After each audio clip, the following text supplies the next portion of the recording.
Good morning, this is the Eager Beaver Show. You are listening to a True North Eager Beaver media podcast.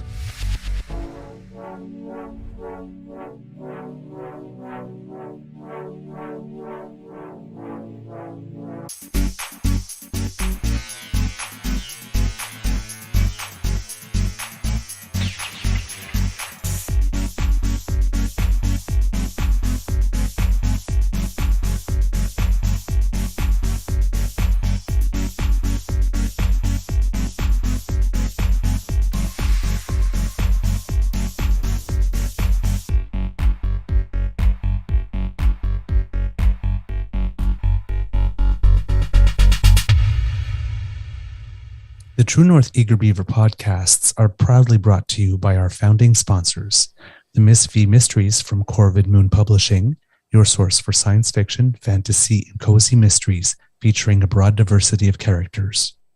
CanadianTarot.com, your uniquely Canadian online eclectic tarot community and forum, and the Peppermaster, hot pepper sauces made from fresh farm ingredients to thrill your taste buds and expand your mind.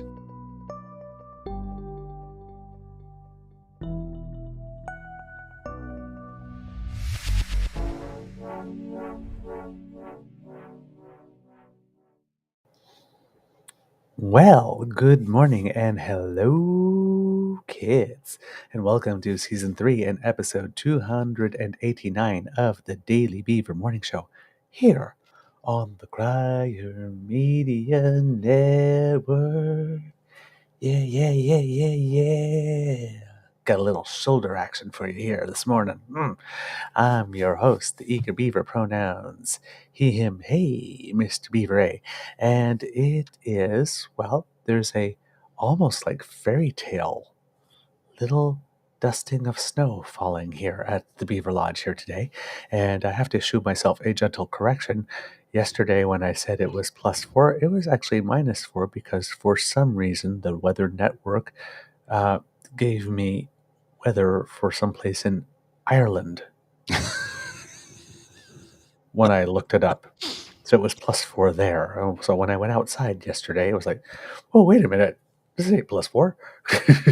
Yeah, I could assume that you must have been a bit shocked by the temperature when you set foot outside. Yeah. I did. So apparently yesterday, it was 2 days ago, I thought it was still 2023, and yesterday I could not read or do geography. So, hey, yay me. It's a good thing I'm Well, allegedly sometimes cute. these things happen, right? It's a good thing I'm allegedly cute because some days I'm not too bright. Good Lord gives us everything so we could give us all a little something so that we can get by. I just need to bat my eyelashes and somebody will save me. I wish it were that simple, but when you're old and bald like me, Oh, man. A big thank you goes to our podcast's founding sponsors, the Peppermaster, the Miss V Mysteries from Corvid Moon Publishing, and CanadianTarot.com. We have a Friday morning bite for you. It's going to be a little bit of potpourri of various things for you this morning, kids and cubs. But before we go any further, let's do the most important thing we do on the show every day, and that's say hello to you, Mr. Grizzly, and ask you how your mental health is doing today, sir. Well, good morning, Mr. Grizzly Beaver. Wow. There you go. See? Yeah, neither You're one of us catching are it. in It's gear. contagious. Neither one of us are in gear this morning. You know what? I'm in great spirits this morning. I'm in really good spirits this morning because I'm fired up and ready to fight back. I don't know if you saw a couple of the things I tweeted yesterday, but and as you would have noticed in the write-up for the show, I've noticed a change in the tide of the average Canadian who is tired of the lies and the rhetoric and the gaslighting and the bullshit, and people are united and people are ready to start fighting back because they're just tired of it all, and that gives me hope, and it really lifts my spirits because for a while we felt like we were shouting into the void, but we're not anymore. People are starting to pay attention. And the whole purpose of this, the whole reason we started this, was to keep Canadians informed, give you the facts and the truth. We will give you our opinion, but our opinion is never a fact. And when we do stress that, facts first. I will editorialize. but we're going to give you the straight goods first. And people are coming to recognize that they've been lied to by, American-owned evangelical right-wing Christo Fascist hedge fund.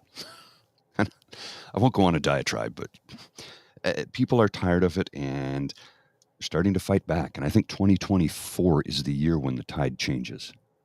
I really do. And it gives me so much hope and strength, and it really does renew my faith in humanity. I think we're going to be okay, but we still got a bit of an uphill battle.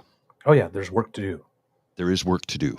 And the thing is, be ever vigilant. Democracy is something you do, and you have to do it every day.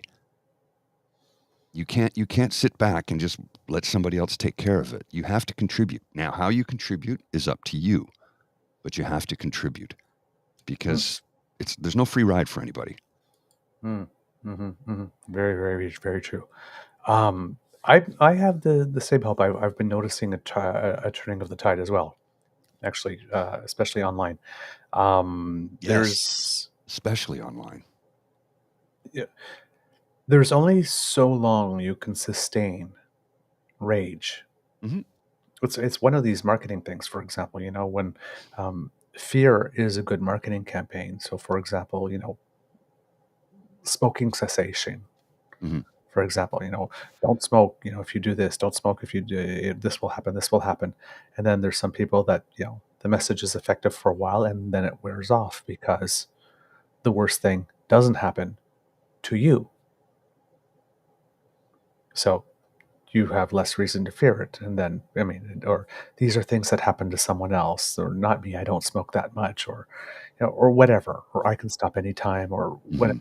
And then you just keep smoking. And it's the same thing. There's only so much you can ratchet up fear before you realize that the worst thing on earth hasn't happened. So, there's only so long that Pierre Poilievre and his merry dour and sour gang of shitgibbons can tell people Canada is broken and we're going to hell in a handbasket, and it doesn't actually happen before people start. I thought you said he was a dictator. Like, when's the autocracy coming? Because you've been saying this like for 6 years now, and I love it when the authoritarian calls the prime minister an authoritarian. Really, that's Gables. How right? stupid do you think we are? That's right out of Gables. So yeah, right. So these are all plays that we've seen before. There's nothing original in what this group is doing. What's original is the technology. Yeah. And the pace and the frequency.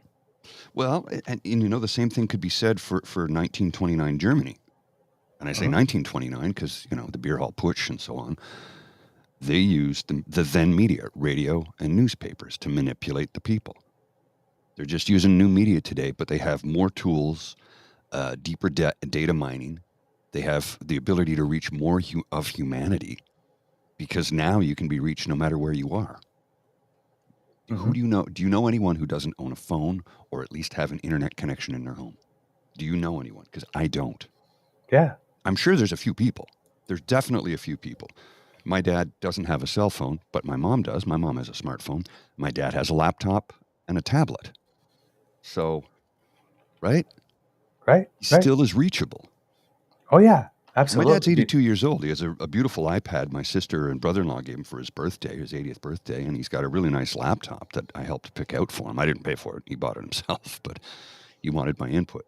So, you can be reached anywhere on Earth, and the thing that people fail to understand is how easily they can use your own data to manipulate you and steer you down the path they want you to go down, and you don't even know what's happening. You don't even know what's happening. And when I say I feel that the tide is turning, I had a conversation yesterday with a gentleman who was, I'm not going to say what he was doing, but he was doing some construction type work. And we had a chat about, I used to do a lot of that too. My body's too broken. I can't do it anymore. I'm too tired. And I like what I'm doing now. And, I love where I'm working. And he's an immigrant from Ireland. He's been here for almost 20 years now. And we were having a chat about how he came to the conclusion that, look, there's a lot of problems here in this country. Yes. And we're working to try and solve them. He says, sometimes I'm wondering if I should move back home to Ireland, because when I see, friends of mine who are buying homes, he goes, I can't buy a home here. I go, yeah, that's pretty rough. He says, but it's not the prime minister's fault. And I went, oh? He goes, price of groceries aren't his fault either. I mean, we didn't even go there. He took the conversation in that direction, and I was like, really? He goes, look, I'm not an idiot. I know that there's complications in this world. I know there's problems, but they aren't the fault of the Prime Minister of Canada. I'm like, wow, this guy's got his stuff together, man. I think it's one of those moments where people are starting to get the truth. Well, I think the thing is that if you live in Canada and if you've been here for a while, division of powers in the Constitution, you know that provinces are responsible for healthcare and education specifically. The other things people are maybe less aware, but healthcare and education, I mean, that's its big thing, right? I think it's Section 91 and 92. And they always get taught about all the time. All the time. And there's only so many years in a row that hospitals can be at over 120% capacity. There's only so much time that you can have your cancer treatments delayed, or it takes you so much longer to get a diagnostic test, or kids are having trouble, reintegrating back into regular school life after 2 or 3 years of COVID before you realize, or houses don't get built before you realize it can't be the problem of just one man. And I do seriously believe that the concept that our premiers, for the most part, we have a couple of good ones, but our premiers are the problem. Yep. Starts to sink in. I'm thinking of Pam from Office. The Office. Yep. Right? I mean, the Prime Minister is not responsible for absolutely everything. Well, Pierre Poilievre would have you think he is. Well, yes. Including global inflation and the price of gas and your groceries and except the things that go well, right? Yes. Remember all the yelling and screaming they did for passports? Well, now you can get your passport again at the same time as usual. All the problems with airports, well, that seems to no longer be an issue. And, well, if those problems no longer exist, who solved them? Well, it wasn't him. No. It was private industry that did it. But it was his fault that private industry screwed up, according to the Conservatives. Or the Reform Party, I should say. It's just the mental gymnastics that they have to do to try and get their bullshit across, because it's bullshit. I had a conversation. Remember when they talked about back a few months ago, when they talked about the truck tax? When if you're going to buy a big truck, you're going to pay an extra tax or extra fee on it. And in the Ottawa Sun, they had people convinced that if you bought anything, any kind of vehicle, you're going to pay an extra $10,000 or $15,000 on the price of it. And so my dad tells me about this, and he's really mad. He goes, the goddamn liberals. And I go, let me take a look at this, Dad. And I got back to him, and I go, yeah, here's the thing. What they didn't tell you in that article in the Ottawa Sun, which is, we can dig it up and show it to you. We're not making this up. I said, what they didn't tell you in that article was these are for big gas guzzler, $150,000 plus vehicles. Number one. And this tax was brought about by Stephen Harper's government, originally suggested a bunch of years ago. He goes, what? So I laid it all out and showed it to him, and he goes, those sons of bitches, they're lying to me. I go, I'm telling you, Dad, this is the right-wing owned American corporation that wants to steer you in the direction they want you to go. They're going to tell you what they want you to hear. They're not giving you facts. Almost everything in that newspaper is editorial. Oh, yeah. There's almost zero facts. And come after us. We'll just go and prove it to you with your own product. Right. And hence they're resorting to starting to quote the CBC all over again to prove their points. They can't, if you can't even quote your own paper to make your point, maybe it says something about your paper. Just saying. Good morning to Kit Dan, to Kit Cassie, who are joining us today, to Kit Hugh. Yes, finally got snow in Lakefield. Feels like early November. Indeed. Kit, this is a new name, I think, for us. No, well, it says Damn Fam, so maybe not. But Sean, I don't remember seeing this name. Sean Romanko. But thank you so much for Hey, joining Sean, us. welcome to the show. But if Welcome to the it fam. says if there's a hashtag damn fam, that might just be a new name for a frequent flyer. So say here, Kit Mohan and all family. Hello. I hope Mateo is feeling better. Kit Tavi G, welcome. Oh, I have something to Hold show on a you. second. Kit Saucy. We have to say hello to everybody that came up to join us this Of morning. course. No, keep going. Let's see. Let's go through the list still. The chat is already very, very, very active. Miss Sadeka, Douglas, did you find the fountain of youth? You look radiant and at least 10 years younger. It's got to be the hair. Freshly conditioned, my dear. Freshly conditioned. Look at that. It just, well, I have to do it on this side. It just falls through my fingers. Kit Hugo's, it's because he hangs with me. That is true. That must absolutely be it. See, who else do we have here? Wow, really active. There's so much. I think we're already cycling through. That's crazy. Oh, yeah. Yeah. There's a lot of comments. Okay. Well, wonderful. That's everybody we have with us today. They're just very, very active. Somebody's talking about pancakes, though. And yes, I agree with you, Dan. Pancakes. And Kit Mullen says, your hair is looking fantastic as well, Paul. Oh, thank you. Thank you very much.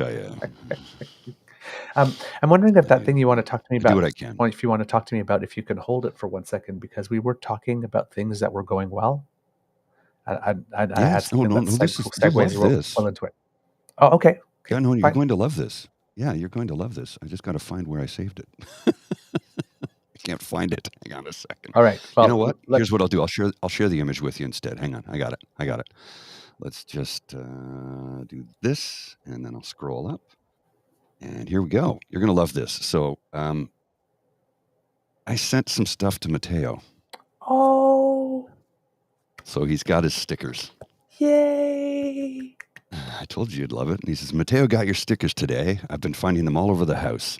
He decided to redecorate a few things, but it made him so happy. So thank you. We shared a sheet of stickers with his friend, Harper, and I told her mom about the podcast. Hopefully she will join us one day. Anyway, thanks again. You guys are the most fantabulous duo around. That was from Miss Sadeka. See, I told you you'd like it. Oh, I am melting. I am melting. Oh, thank you so much.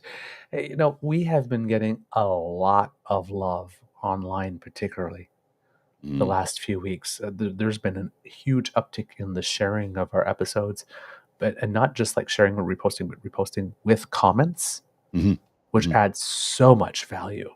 Oh my goodness, yes. It so much value. Does. So, I mean, it warms my heart every time, because I know I should get over it at some point like this and just accept the fact that people find value in it. Is what we do, but I'm still surprised. Oh, that part. That so many people want to hear what we want to say, and at some point, it's like that Taylor Swift video. Look what you made me do at the end when she has like all the versions of Taylor, and she's like, "Oh, stop crying! You can't be that surprised all the time."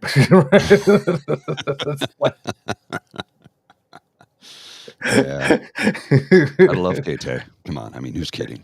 Me too.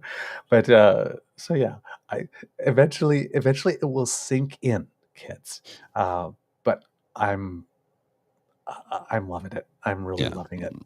So thank you very much. But yeah, I was going to go someplace, but since the conversation went this way, there was a thread I saw just before Christmas. It was on New Year's Eve, actually, from a gentleman named Tyler Meredith. Now,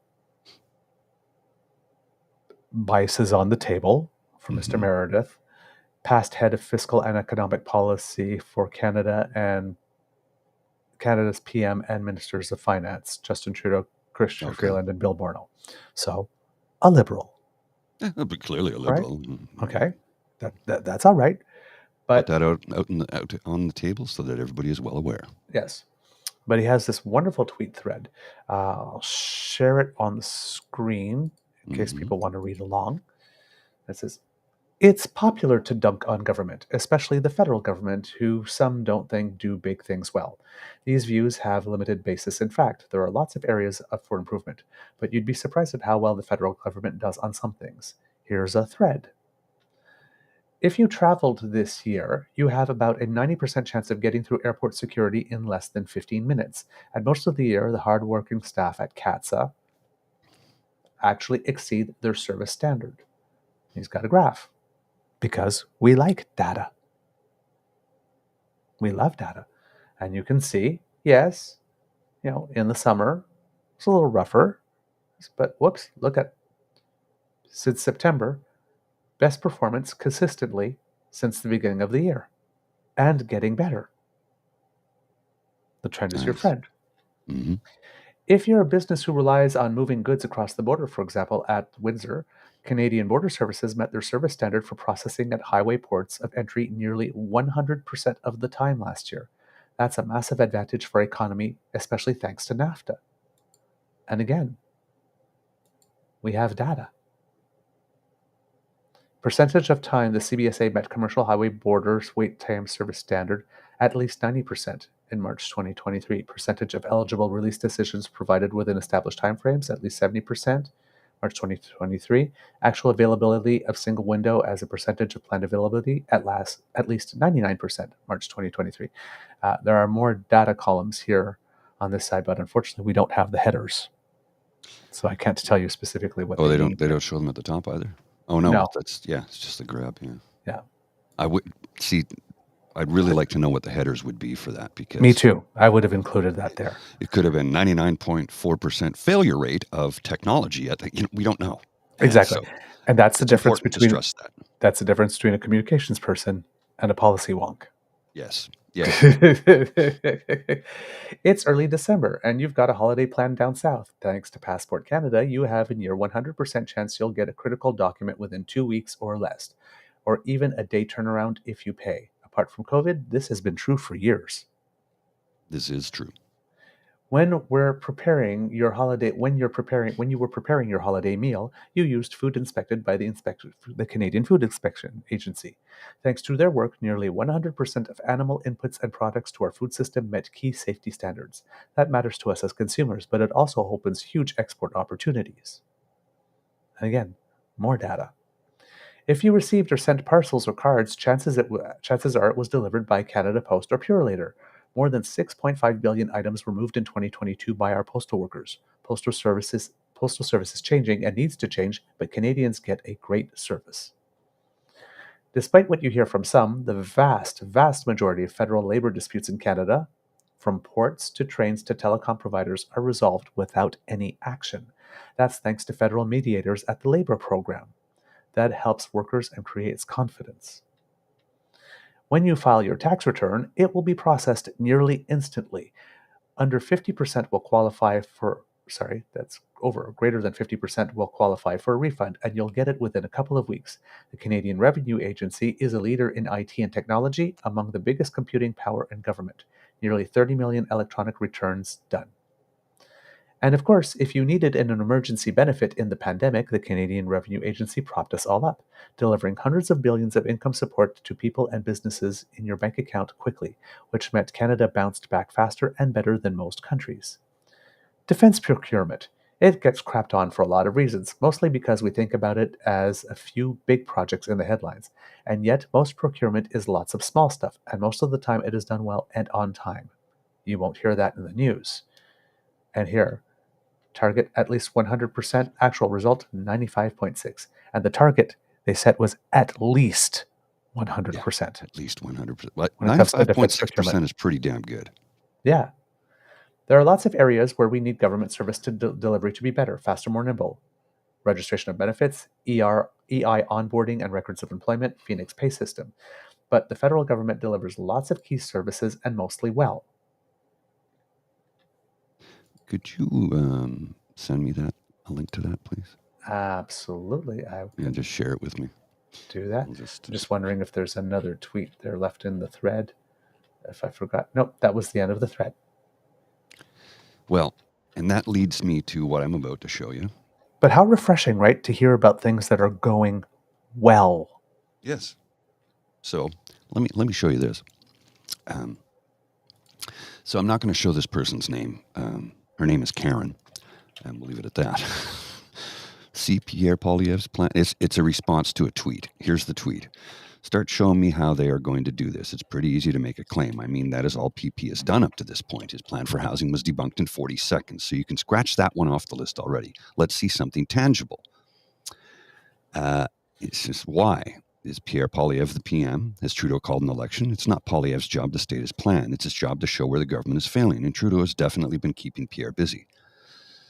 No. Failing, keeping him busy because of all the failing? Is that what you're implying? Canada is number 2 in the world. Canada has a AAA credit rating. Canada has the lowest debt to GDP ratio in the G8. Canada has the second strongest economy in the world. Failing? So then let's just scroll down.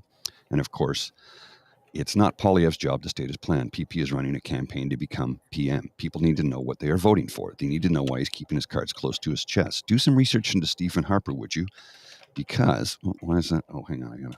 Why is he pulling all, well, do some research into Stephen Harper because he is pulling all the strings. Let's go back here and scroll down a little bit further where you can see, that's an ad. And I don't know where it went. Of course it's lost. Oh, no. I'm trying to prove a point and I lost it. Oh, wait, here it is. There it is. Yeah, so there's this, and then we scroll to this. Freeland must be your mama. The only thing higher in taxes and inflation in Canada, the idiots who think Trudeau is doing a good job. To which I responded, see, the thing about your meme, we don't think he's doing a good job. The metrics show that he is. Facts don't care about your feelings until such time as, I'm missing an S, as any conservative can counter this argument with facts, not opinions. You should remain quiet on this. It's true. And also, what was the starting premise of that? That the leader of the opposition's job is not to show plans, but to point out where the government's... No. Well, no. That's not correct. That's not correct. An opposition is there to oppose and propose. Mm-hmm. Oppose and here's what, and propose. Here's the starting thread. I'll read it to you. From Karen. I'm not giving you her face or her name or anything. Just Karen. What do I think will happen when Pierre Poilievre is PM? 1, our economy will improve. 2, carbon tax will be axed. 3, homes will become affordable. 4, food will be affordable. 5, ethics will return. 6, crime rates will drop. 7, maid will not be not be a free-for-all. 8, parents will raise their own children. 9, common sense will return. 10, most of the Liberals' policies gone, as will most Liberals be, including hopefully Freeland, who, like Trudeau, has helped to destroy Canada. This is what started it, and his response from this fellow was, okay, start showing me how they're going to do this. But I'm like, what? None of that makes a lick of sense, what that woman wrote. None of it. No, none of it. It's all just sloganeering. Nothing more. Houses will become affordable. Please explain to me how they're going to do that. Unless the federal government starts building even more houses and takes over the bulk of construction in Canada for home building, houses will not become more affordable. And it's as simple as that. Even if they did, you need the bodies and the equipment and the actual material resources to build all those houses. You know, the same thing is happening when we're talking about nursing and whatnot. If Ontario was short 22,000 nurses, it's not like you tap somebody on the shoulder, wave a magic wand, you get 22,000 nurses. Nurses go through 4 to 7 years of training. Exactly. Well, and here let's go further with that one then, sir. Let's go down this road. So then you have the people going, well, we got to build more houses. We have a housing problem, and housing is a provincial responsibility. Well, why'd the federal government make immigration so high? We are lacking 22,000 nurses.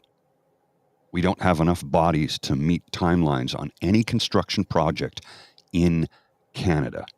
Period. End of story. How do I know this?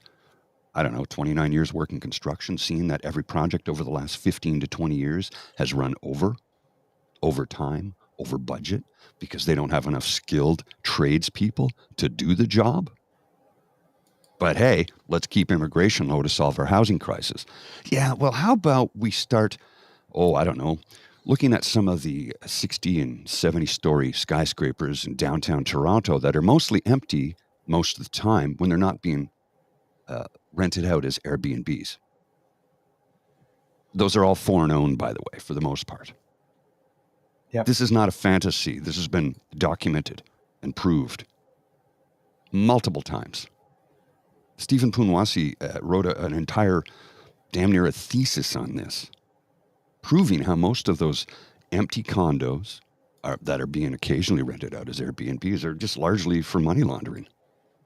I'm not making it up. It's not a fantasy. It's not a conspiracy. It's all been proven. I'll have to find the documentation, and it is out there. I have read it. I need to find it, and I'll post links to it in a later show because I won't have time to do it while we're doing this show. But this is all, it's all part and parcel. It's not that we have a housing problem. There is a housing problem, yes, but that's not all of the problem. We have millions of homes that are owned by people who don't live in them, who rent them out on a nightly basis to different people. And I get it. You want to make some extra money, but they need to change the rules like they did in New York City. You want to have an Airbnb, you have to live in the dwelling. But I don't want strangers in my home.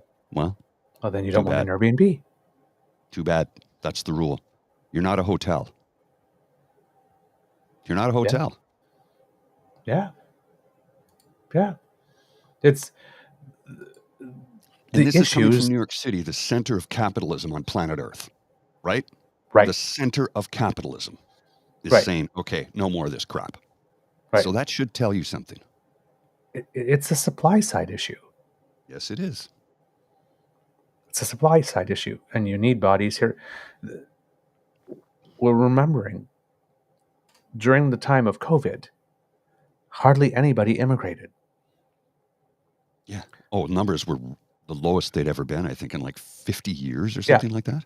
During that time, people still retired. Mm-hmm. People still died. A lot of people died. Those things happen. There were a lot of jobs that needed to be filled.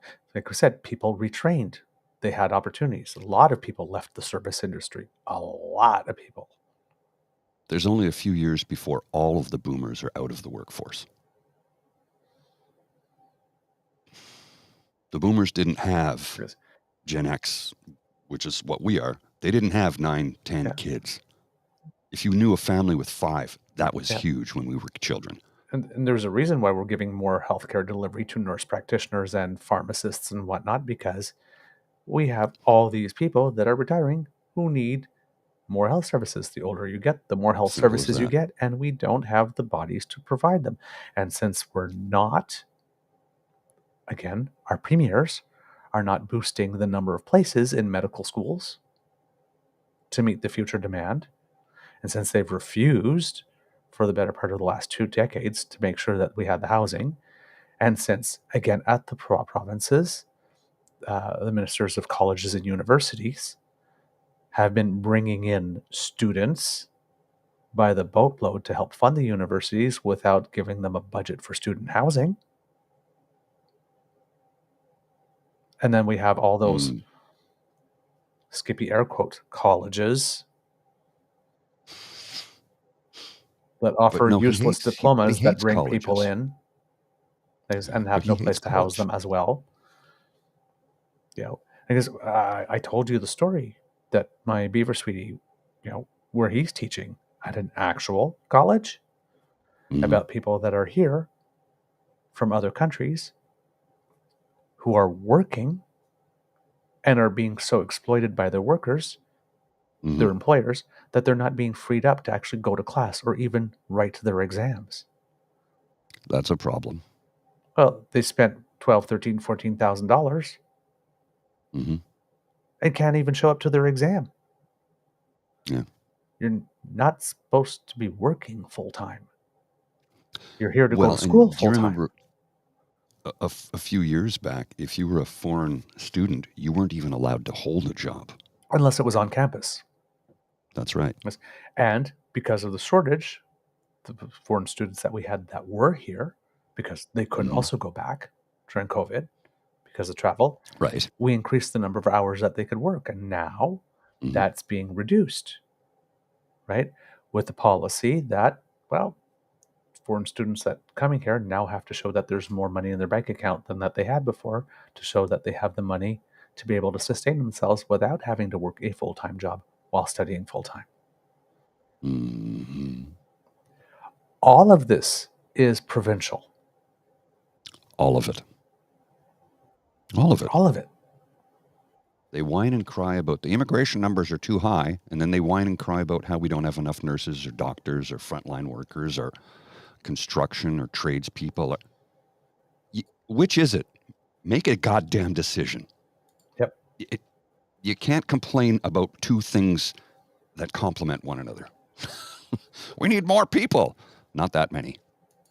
Well, then what would you like us to do? Yeah. Yep. Why don't we just close the borders to everybody?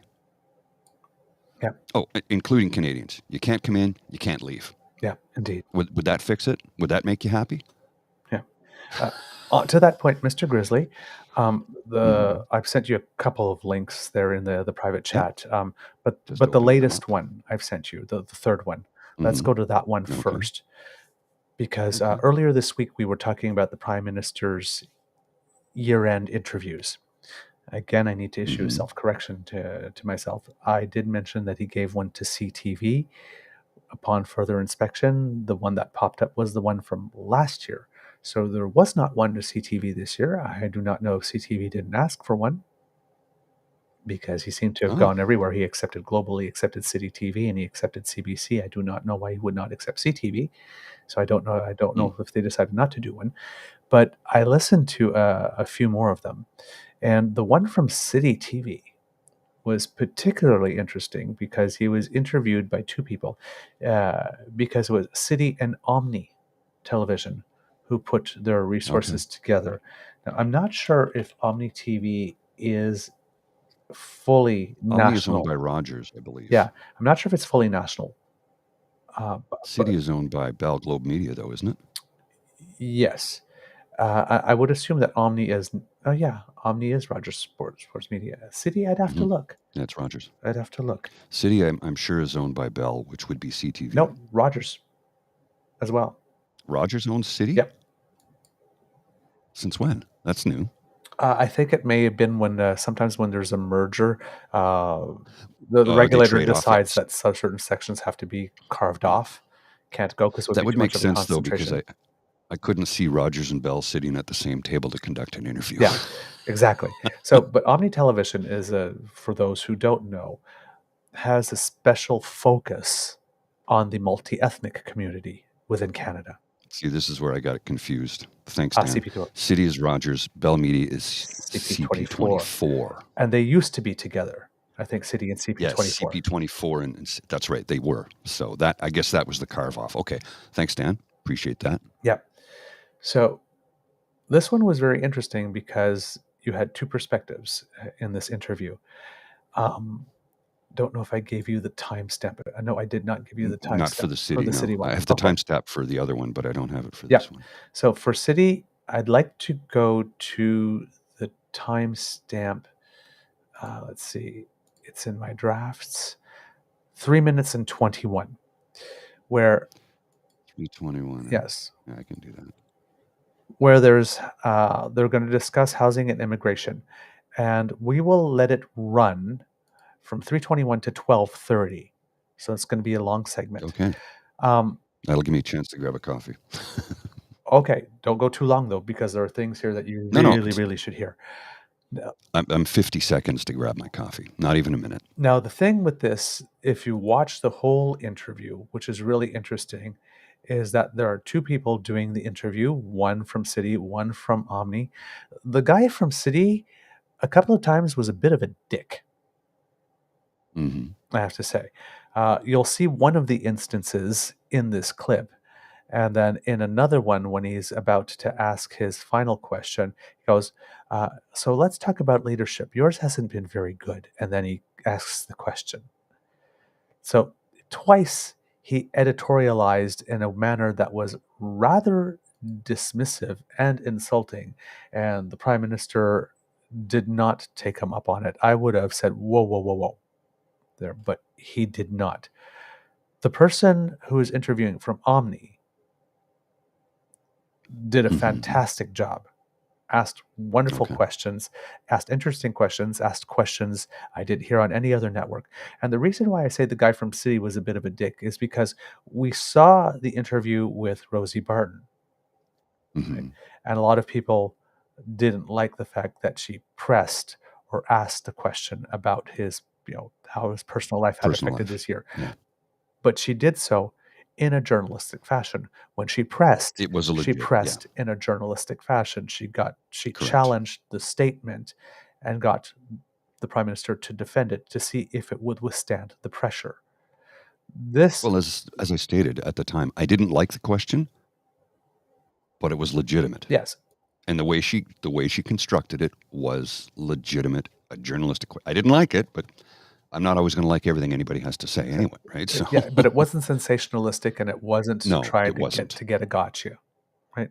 It wasn't at all. It really wasn't. It was a fair question, and it was legitimate. Now, in this one, the first question that's going to come in this segment is going to be from him. The rest is her.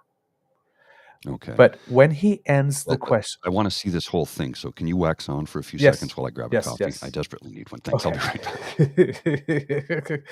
I believe now I have to. You know how it is. I need the Stretch. coffee. I need the You coffee. need the coffee. Okay. We get some coffee, we'll talk. All right. Well, since I am stretching, a little bit of personal use, the rehearsals for As You Like It have started. We had our first two. We haven't done anything really intense yet. The first one was sort of like a meet and greet and get everybody to sign their paperwork and explain the philosophy behind it. Because, when you take on a Shakespeare, it can be intimidating. And it's not like everybody in the cast is people that have been extremely familiar with Shakespeare or have done it all their lives. So we went through the process and what the attitude is. Also, ours is going to be a more modern take on it. So it's not going to be all poetry. It's going to be a little bit more prose to the way it's delivered. But yesterday we did the read through all together. We got together and read through it all. And I have to say, just based on the read through, I think we might have something going on that will be really good. The director held a long series of auditions to make sure he had the right people, because often we just do 2 or 3 days and we take what we get from there. But when he didn't quite have the right fit, he went and looking in various different places to make sure he got what he needed. And wow, just based on the first read through, we might have something. And it's very rare you get that sense right from the read through. Usually you're a couple of weeks into it and you're like, oh, I think we have a show here. But there is so much talent in that cast, and particularly the newer actors or the ones who are newer to Shakespeare. I don't know how much research they did over the holidays, because a lot of them had their scripts before we gave them to them, but they came prepared. So I am very, very impressed, because I'm wearing two hats, right? I'm in it. I have one scene specifically, but I'm co-producing this with two other people. And I have to say, I'm excited. I'm excited. This could be very, very good. So, away from the personal note, I don't know if you've got it queued up, Mr. Grizzly. Yeah, I'm ready to roll, sir. All right. So the first bit is him, and you will see how he tries to move from pay attention to how he moves from the subject of housing to his next subject, and how rude and dismissive it is. Okay, here we go. To push on them, yes. All right, now on housing, throughout the fall we've seen a series of measures. However, this housing crisis has been brewing for many years. Experts, even the leader of the opposition, have been calling. Sorry, you didn't just call the leader of the opposition an expert, did you?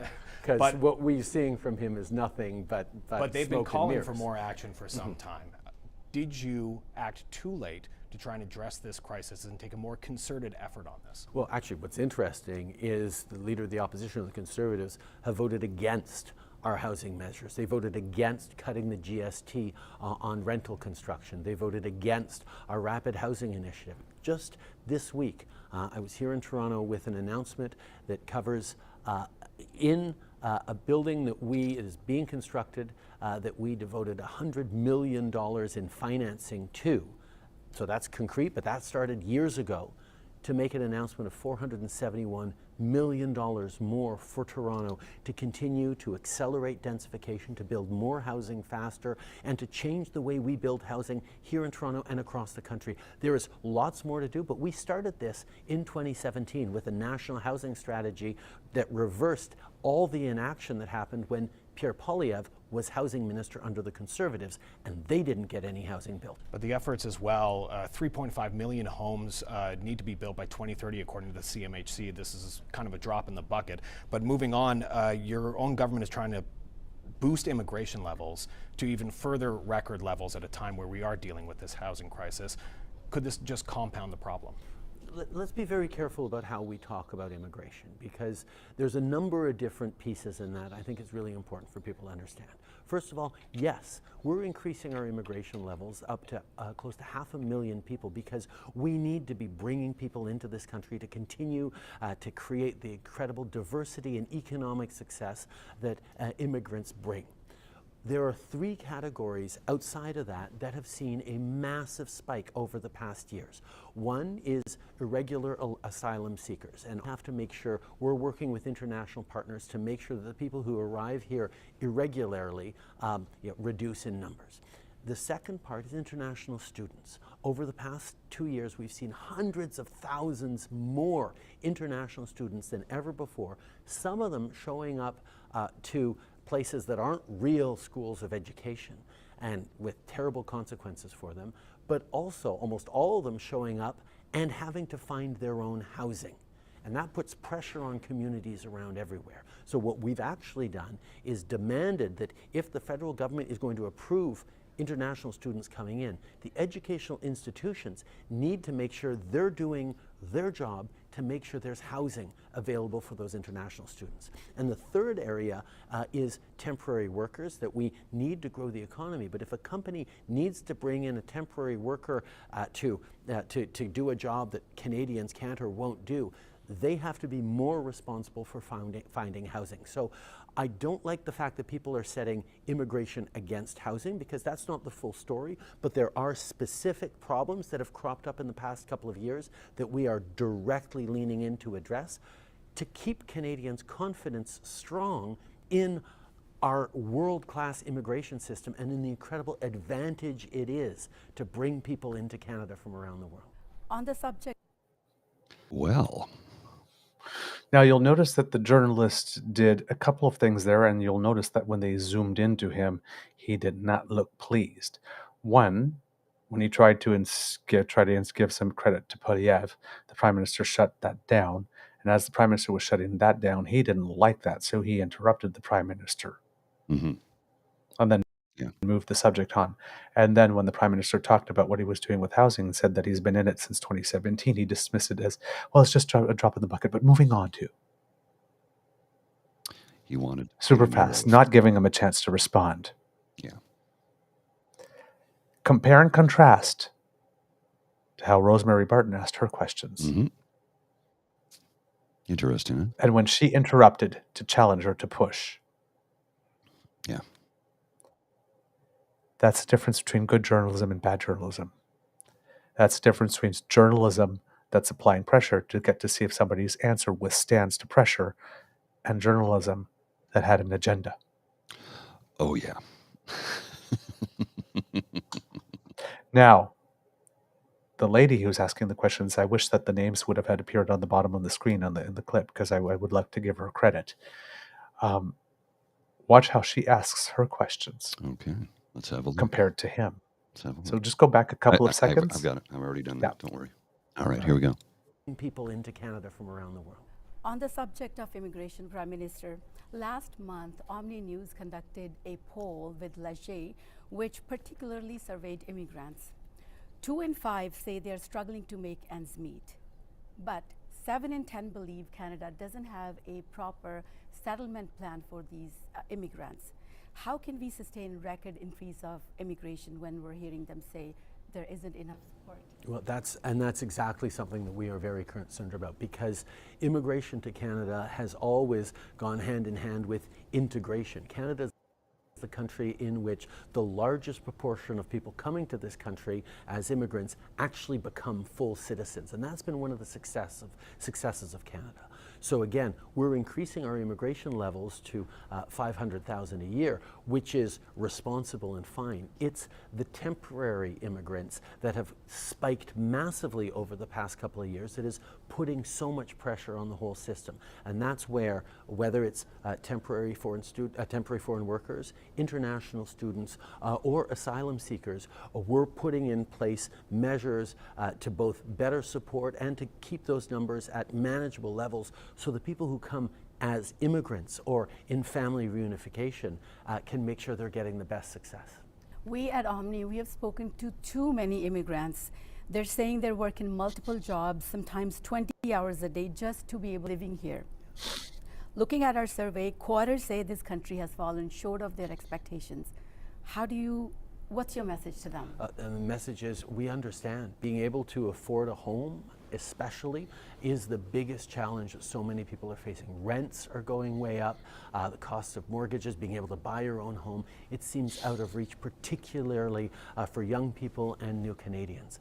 That's why we have embarked upon one of the biggest home building projects in Canadian history. We've done this before. We've solved it before. At the end of World War II, we had to build record numbers of homes for all the soldiers coming home and their families. We're going to do it again, and that's why an announcement of $471 million for Toronto this week, a similar hundreds of millions of dollars announcement for Vancouver last week, more money that we're putting in to not just build more homes, but to change the way we build homes and where we build them, so that we can actually solve this problem. Because success and prosperity in Canada comes through having a safe place to call home. That's what our government is focused on. Let's talk about international students. Just before you came here, your immigration minister said, and I quote, "We need to get the volumes coming in under control, particularly in areas where they're here on a fraudulent or abusive basis, and that we can expect further steps to curb that." What are those steps? First of all, recognizing that when the province accredits those various institutions, it has to do the work to make sure that the young people who pay thousands of dollars to come to Canada for a good education actually get that good education. There's too many people being taken advantage of, and that means the province needs to be tougher on that accreditation. But more than that, if people come even to a great school and a real school, they cannot just be unleashed onto the community to try and find a rental home or a rental property. That's what's driving up the prices for them and for everyone. That's why one of the things we're going to look at before we authorize international students to come for next September is the institution needs to have a plan that is going to show that they can house, that there is affordable, supportive housing for those students. It's going to be a big change. We still want lots of international students to come, but we don't want that to be either driving people out of homes or driving rents up in a way that is unsustainable and, quite frankly, unfair both to those students and to the community that they're in. And for those who aren't here on fraudulent basis, the financial requirement for them to study here is more than doubling, and yet the government is limiting the number of hours just to get by. Where is the disconnect here? Well, if someone's coming here to study for a great Canadian education, they shouldn't be expected to have to work a full-time job of 40 hours a week. That just doesn't make sense. You can't be a full-time student and have a full-time job. So by raising the financial requirements, we can know that including with the increase in cost of living that we've seen, we needed to make sure that was kept up with, because that number hadn't been raised in a long time. But the focus on studies won't be there if they're stressed and they're worrying about how to... But that's why we want to make sure that international students who come here do have the financial means to be able to study and not be stressed about money. So it was actually doing them a disservice to not require a high enough level of money in their bank accounts for them to be able to be successful. They need to be able to benefit fully from this education. And if they don't have the financial means to do that, that's not doing them a service, and it's not doing our community and country a service. On the Different journalistic styles, and you see how the Prime Minister's demeanor changed as well. He spoke slower, more calmly. She did push back, like Rosie Barton did. Oh, yes. But what about this? And you could see whenever they had the shots of the two journalists, the long shot, how the other one, again, not impressed because he knew very clearly that the person beside him was doing a much better job than he did. Well, and I'm just observing here. He's a white man, and she's a brown woman. A brown woman with an accent, which would lead me to believe that she wasn't born here. Could be completely wrong. But I think that might have pissed him off, too. She was way more competent. I'm just speculating. You tell me if I'm wrong. I can't tell you because I don't know. But what I do know is that one of these two committed journalism and the other did not. Indeed. And juxtaposition is sometimes the greatest revealer. Oh, yes. Indeed. Fulsome answers, and when she asks, that it's a legitimate question. Oh, yes. Right? What if people are stressed because they don't have enough money? He says, well, that's why we're asking for the amount of money they have coming in to be higher, because we are doing them a disservice. And you saw the nod of agreement. That answer made sense. And you'll also see how he mentioned that provinces have certain responsibilities here that haven't been done, like, for example, the accreditation of these institutions. The provinces, the premiers, and our provincial ministers, well, at least for Ontario, but I'm sure this is similar in other provinces, ministers of colleges and universities have been giving accreditation to institutions that are not actually providing a useful education. We're not talking about the Algonquin colleges and the St. Lawrence colleges. No. We're talking about the other kinds, the sort of DeVry type ones.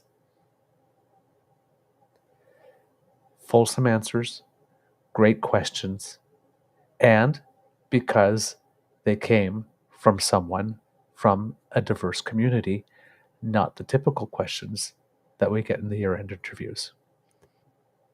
Specifically focused on that community, and he had answers. Well, and when you say legit colleges and universities, well, legit colleges versus questionable, what was the one that Doug Ford recently accredited? His buddy was like a Christian college in Southern Ontario. Oh, yes. Yeah. They don't. I don't remember the name of that one. I think they teach you that the world is 6,000 years old and that Jesus rode a T-Rex to school. Yeah, it's what Charles McVitie's college. Yes. And I think that's what they're referring to without naming it directly. But I could be wrong. Canada Christian College. Yeah. But also the ones, sort of like, come to this course, come to the school and learn to be a medical office assistant. You can do it in a year or in 2 years and X number of $1,000 a month, and and you can't find anything, really. Yeah. Right. So those sort of professional development colleges, some of them are good, but some of them Are garbage. are rackets. They're just rackets. They're ways to get people in. Hey, there's money for foreign exchange students. Let's create a program. And let's say we're educating them on stuff. And these ones also tend to exploit single mothers. Or people, for example, people in the service industry that are looking to upscale. I don't want to be server anymore, but hey, I could be an office assistant at a chiropractor's office, Where you get Less guess- money. But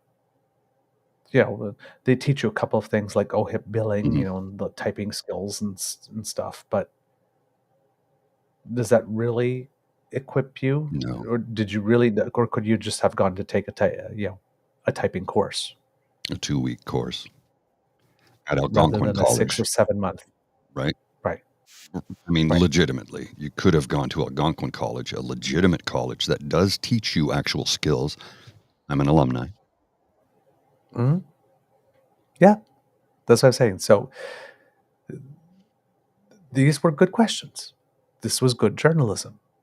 And I do like with the first journalist as well, when he tried to bring in the immigration aspect, how the prime minister says, be careful when you start talking about immigration associating. Yes.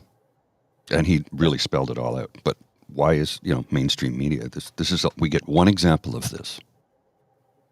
One. And then we will hear PP go on all day long, day after day after day about, we're going to bring housing home. Here's our plan. And I read their plan. It's not a plan. It's not a a plan. bunch of gibberish. It's not a plan. We're going to make No houses more dates, no affordable. timelines. We're going to build houses and make them more affordable. Okay. That's pie in the then sky. what? That's lovely. That's a nice slogan. Tell me how That's you're an going to do it. objective. Pardon? That's an objective. It's not a plan. Tell me how you're going to do it. We're going to do it. And I'm going to go to the moon. But I don't have a plan. We'll axe the tax and we'll get it done. Well, if you listen to the Bank of Canada, guessing on how much axing that tax is going to save you, I don't think you're going to be you're not going to be building a birdhouse with that money. Well, and it's already been proven that if you axe the tax, the majority of Canadians will be harmed by it, and the only people who will benefit from it are the wealthy and the super wealthy. So you and I get screwed. Yep. Now let's go to minute 14:57 in that same interview, Mr. Ready to Grizzly, roll. where we will be talking about start talking about foreign affairs. Here we go. Just step up. Let's talk about the alleged murder plot linked to the Indian government.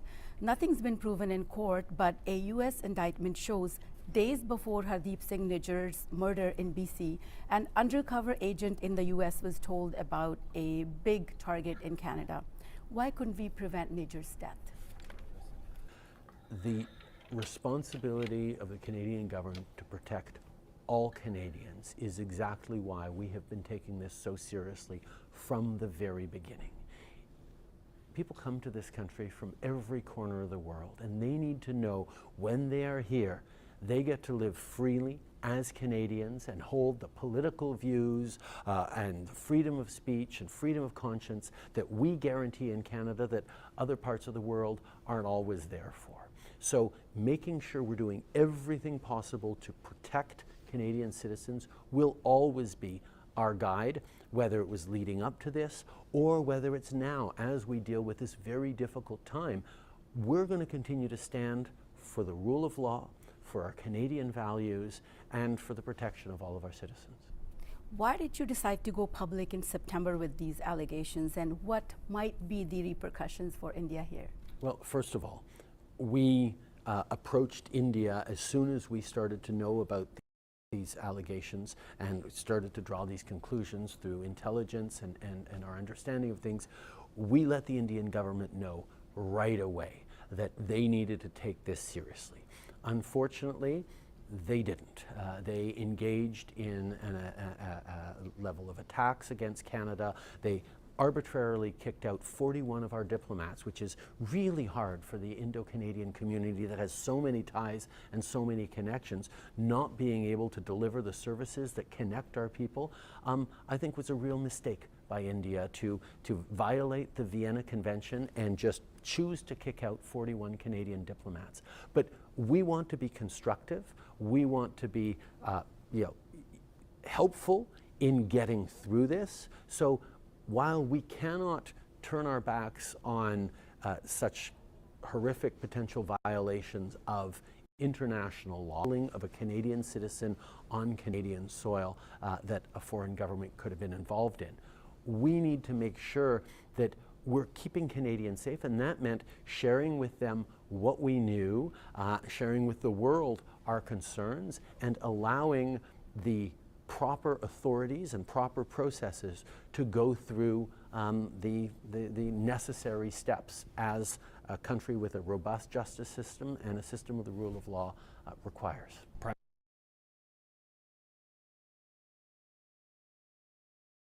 About that? Sorry, I had muted us both. No worries.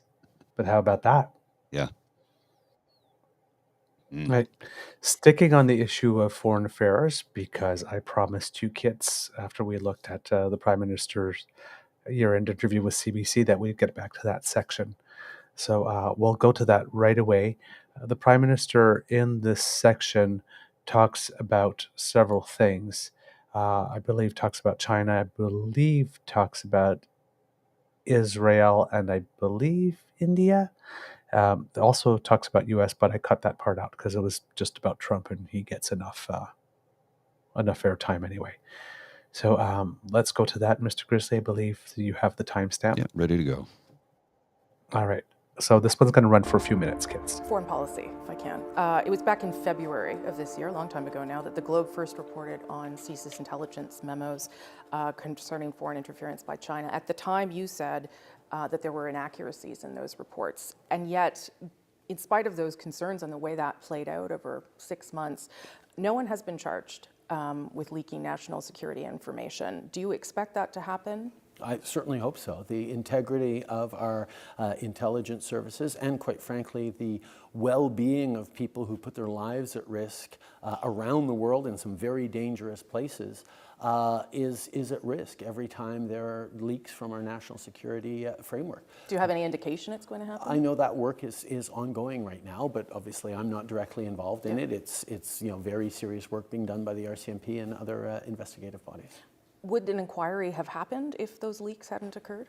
I mean, probably not. We wouldn't have known those things. The reality is we have very robust oversight mechanisms, including the National Security and Intelligence Committee of Parliamentarians, which we set up exactly for those oversights so the politicians can raise the flag when things are going. We've been working on foreign interference since back in 2015 with elections oversight, with an election, with NSICOP, the Committee of Parliamentarians, with a rapid response mechanism at the G7 that we created in 2018 when we hosted the G7. We've been doing lots, and we're going to continue to do lots, and that's always been a part of it. You and your officials asked India to cooperate with the investigation into the murder of Hardeep Singh Nijjar, the Canadian man that was killed in Vancouver in British Columbia. You've alleged that India is connected to the murder, as people know, but you have not said very much about how you know that. Is there anything more that you can say at this time about why you are so confident in those allegations? It is a combination of things. It is intelligence that we've received, including from our allies. It is investigative work being done in Canada that gives us continued confidence in this.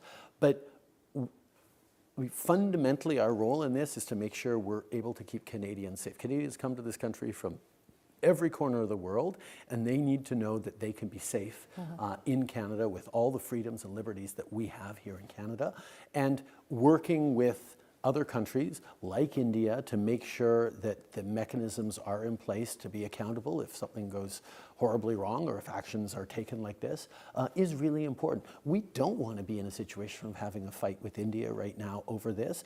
We want to be working on that trade deal. We want to be advancing our Indo-Pacific strategy, but it is foundational for Canada to stand up for people's rights, for people's safety, and for the rule of law, and that's what we're going to do. Since that indictment in the United States, which I'm sure you're aware of, has there been any movement from India, any willingness to cooperate with the Americans and then with us, because that's out publicly now? I think there is the beginning of an understanding that they can't bluster their way through this, and there is an openness to collaborating in a way that perhaps they were less open before. What does that mean? But it means what it is. There's an understanding that maybe just churning out attacks against Canada isn't going to make this problem go away. So something has changed since that indictment was made public? I wouldn't say it's changed, but there might be a tonal shift, perhaps. Okay.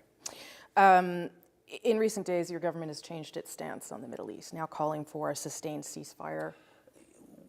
We've changed how we've articulated our position, but the position itself hasn't changed. We have always adjusted along the way. Yeah.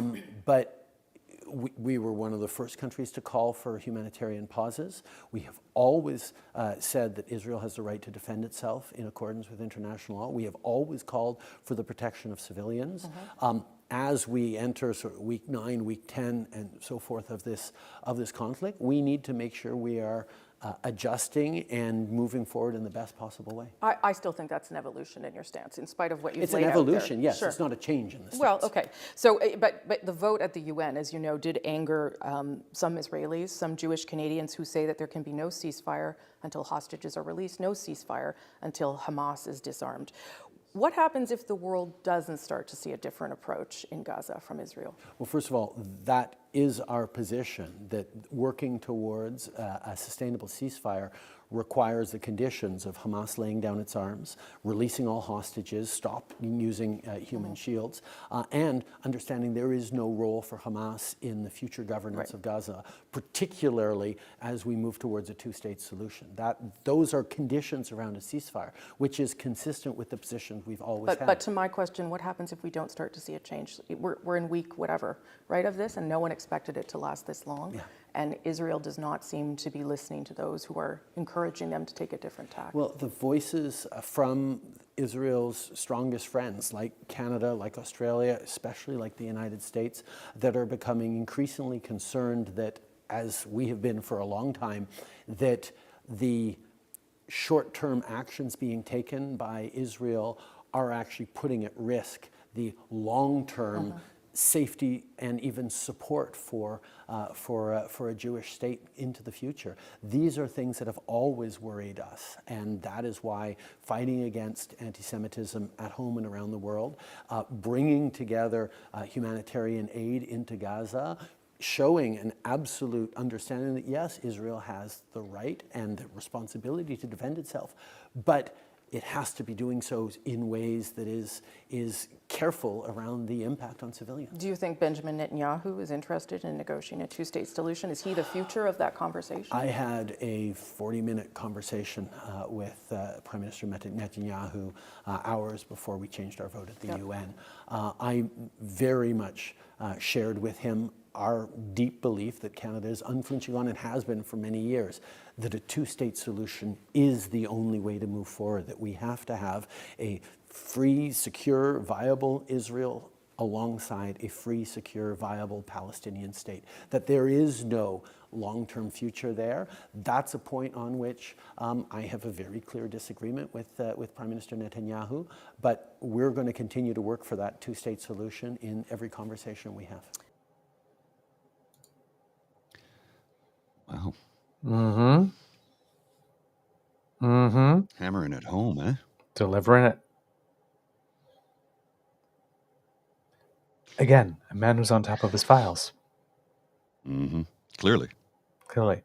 And again, not afraid to say that, yeah, Netanyahu is a bit of a problem. And also countering all the conservative BS, particularly about Minister Joly. What do you mean she sees a role for Hamas in the future? That was never a thing. No. That was never a thing. You have to negotiate with Hamas for the release of the hostages because they're holding them. Duh. But not about the future of the Should state be of simple Israel. enough to understand, right? Like how difficult is that to comprehend? It's like you don't negotiate the release of hostages with people who are not holding them. You know, it's a comedy of, no, you know what it is? I'm borrowing a term from H. John Benjamin. It's idiocracy. Mm-hmm. Mm-hmm. By the way, I did a little look it up. The journalists that were in the first segment from a city in Omni, from a city, it was Cormac McSweeney. And the lady from Omni is Levine Gill. And if there's anybody here that's watching from Omni Television, give that woman a raise. And a lot more profile, because I've looked up her name everywhere on the web. I can't find her name pop up. I can't find her picture pop up. And there isn't actually. There's an Omni Television website, but there isn't an Omni News website at all. Why? Well, I need to correct myself. It's not H. John Benjamin. It's Mike Judge. H. John Benjamin voices several characters. But yeah, sorry, I got that mistake. Yep. My apologies for my misquote. Mm-hmm. So there you have it, kids. A little more from the Prime Minister's year-end interviews. I still have a couple more to listen to, and if there's anything interesting or that didn't pop up in the other ones, I'm thinking that the global one might have some stuff on national defense, because global seems to be a little more national defense centric than other networks. I'll present it to you, but the Omni City TV one was particularly important for two reasons. One, because of the different journalistic styles, of course, that you were seeing in the contrast, but also because there were questions there that you weren't going to get from any other network. Not at all. Yeah, very clearly. Yeah. Not at all. And it's important to get the full picture. It's important to see how the Prime Minister Agreed. not only talks to us, but people who don't look like us. Well, and we've seen that time and time again, where people always virtue signaling. No, he's not virtue signaling. He's talking to people about real things that matter to them. And just Yes. because they're not things that matter to you doesn't mean they don't matter. That's life in a pluralistic society. People are going to have issues that relate to their culture. If you live in a country where you're allowed to be Canadian and something else, it's not melting pot, it's cultural mosaic. Yes. Then people are going to have concerns that you will never have. I will never have a concern about being able to get a visa from a family member from another country. No, it's not a concern at all. I can go my whole life, unless I'm married into a family, because I could go my whole life not having to think about that 1 millisecond. Indeed. But in a country like Canada, where we have so many people from so many places around the world, a lot of people care about that stuff, and therefore I should too. Family reunification, not a concern for me. No, not a thought in my head. A concern for a lot of my friends, though. Not that I have any thoughts, but or a lot of people who could be my friends. I should care. We all should. Just because our family is okay doesn't mean everyone else is. That's correct. I'm currently not disabled. Currently. That's a wise word to use there, because that could change on a dime. As our friend Melissa said, you are one catastrophic accident away from It's the great equalizer. It completely is. And as I spoke about the other day, the amount of people that are suddenly finding themselves disabled from COVID, from long COVID, is increasing the numbers of people who are leaving the workforce because they can't work. And then you've got fools who rail on about, we can't afford a UBI. So do we just let people die? Or, what do we do? Or Kitabiji, or homeless. Yeah. Or I've got a nice little home going on here. I can go through every single day of my life not worrying about that whatsoever, because it doesn't affect me. There's definitely people that are affected by it, though. But if a homeless situation gets really bad, eventually it does affect you. There's only so far away in the suburbs one can keep on moving to not see it. Eventually it will show up at your doorstep somehow. That's why I keep on saying we need to start voting for things bigger than ourselves, for issues bigger than ourselves. if we are one Canada, an expression that I like to use that I stole from Jan Van Zandt, I am not my brother's keeper, I am my brother, I'm not my sister's keeper, I am my sister. And then I need to vote like I'm my brother, and I need to vote like I'm my sister. And not just me. I need to vote for the Muslim family down the road. I need to vote for the homeless person on the corner. I need to vote for the family that just arrived in Canada. My partner, X number of years ago, was a family. My in-laws were a family that just arrived in Canada. Right after the revolution in Romania, from a communist country to Canada, after Ceaușescu got it. Communist. I mean, really. Romania was a communist country. Was it Russian? No, I communist, know. But that's what I mean.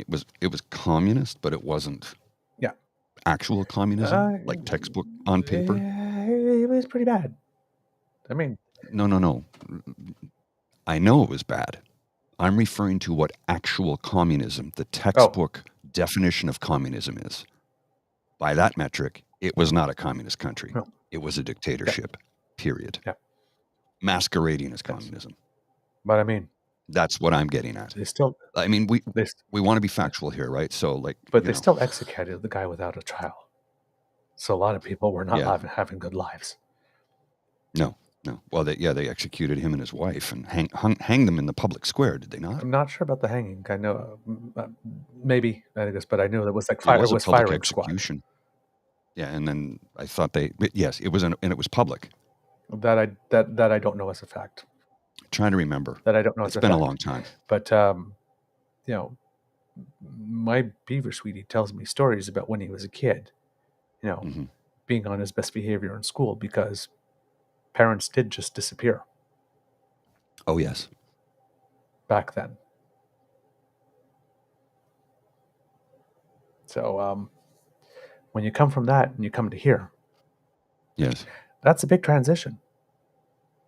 Massive. It's an adjustment too. Yeah, because you have to figure out how to do everything all over again. And pretty much even simple little things. You know? And pretty much every day there are people that arrive here for somewhere else. Oh yeah, and I meet new Canadians all the time, and every time I'm like, "Thanks for coming here," and they're oftentimes shocked when this guy with this voice, this face says, "Thanks for coming here." They're kind of surprised. They're like, "Oh," I'm like, "No, thank you. Without immigration, this country will fold up, wither away, and die. That is a simple fact." And I have friends who work in the upper echelon of the federal government who have said as much. They're like, "Without it, we're dead. Without immigration, this country is finished." Because simple fact is, we ain't having babies. Yeah. I'm looking it up here on Wikipedia. The Ceaușescus were executed at 2:50 p.m. local time at military unit UM-01417 from Târgoviște on the 25th of December of 1989. The execution was carried out by a firing squad consisting of 8 paratroop regiment soldiers brought in by 2 helicopters from the Boteni base. Captain Ionel Boiru, Sergeant Major Georgian Octavian, and Dorin Marian Serlan, and 5 other non-commissioned officers who were selected from 20 volunteers. Before the execution, Nicolae Ceaușescu declared, quote, "We could have been shot without having this masquerade." The Ceaușescu's hands were tied by 4 soldiers before the execution. Simon Sebag Montefiore wrote that Elena Ceaușescu screamed, "You sons of bitches," as she was led outside and lined up against the wall, while Nicolae Ceaușescu began singing a fragment of the Internationale before the soldiers opened fire. The firing squad began shooting as soon as the 2 were in position against a wall. The execution happened too quickly for the television crew assigned to the trial and death sentence to videotape it in full. So it wasn't a public execution. Only the last rounds of shots were filmed. In 2014, retired Captain Boiru told a reporter of the Guardian newspaper that he believes that the shots fired from his rifle were solely responsible for the deaths of both of the Ceaușescus. Because of the 3 soldiers in the firing squad, he was the only one who remembered to switch his assault rifle to fire fully automatic, and at least one member of the group hesitated to shoot for several seconds. In 1990, a member of the National Salvation Front reported that 120 bullets were found in the couple's bodies. And that's how much they were hated. Yeah, that's what I'm saying. that's- It's like it wasn't real communism. It was real to it them. was dictatorship. Yeah, no, but I mean, on paper, Yes. it was a dictatorship, is what it was, and they were hated, and yes, justifiably so. But 120 bullets, that is what we call terminate with extreme prejudice. And apparently, also from what I hear from my in-laws' family, apparently Mrs. Ceaușescu really smelled. Oh, didn't bathe?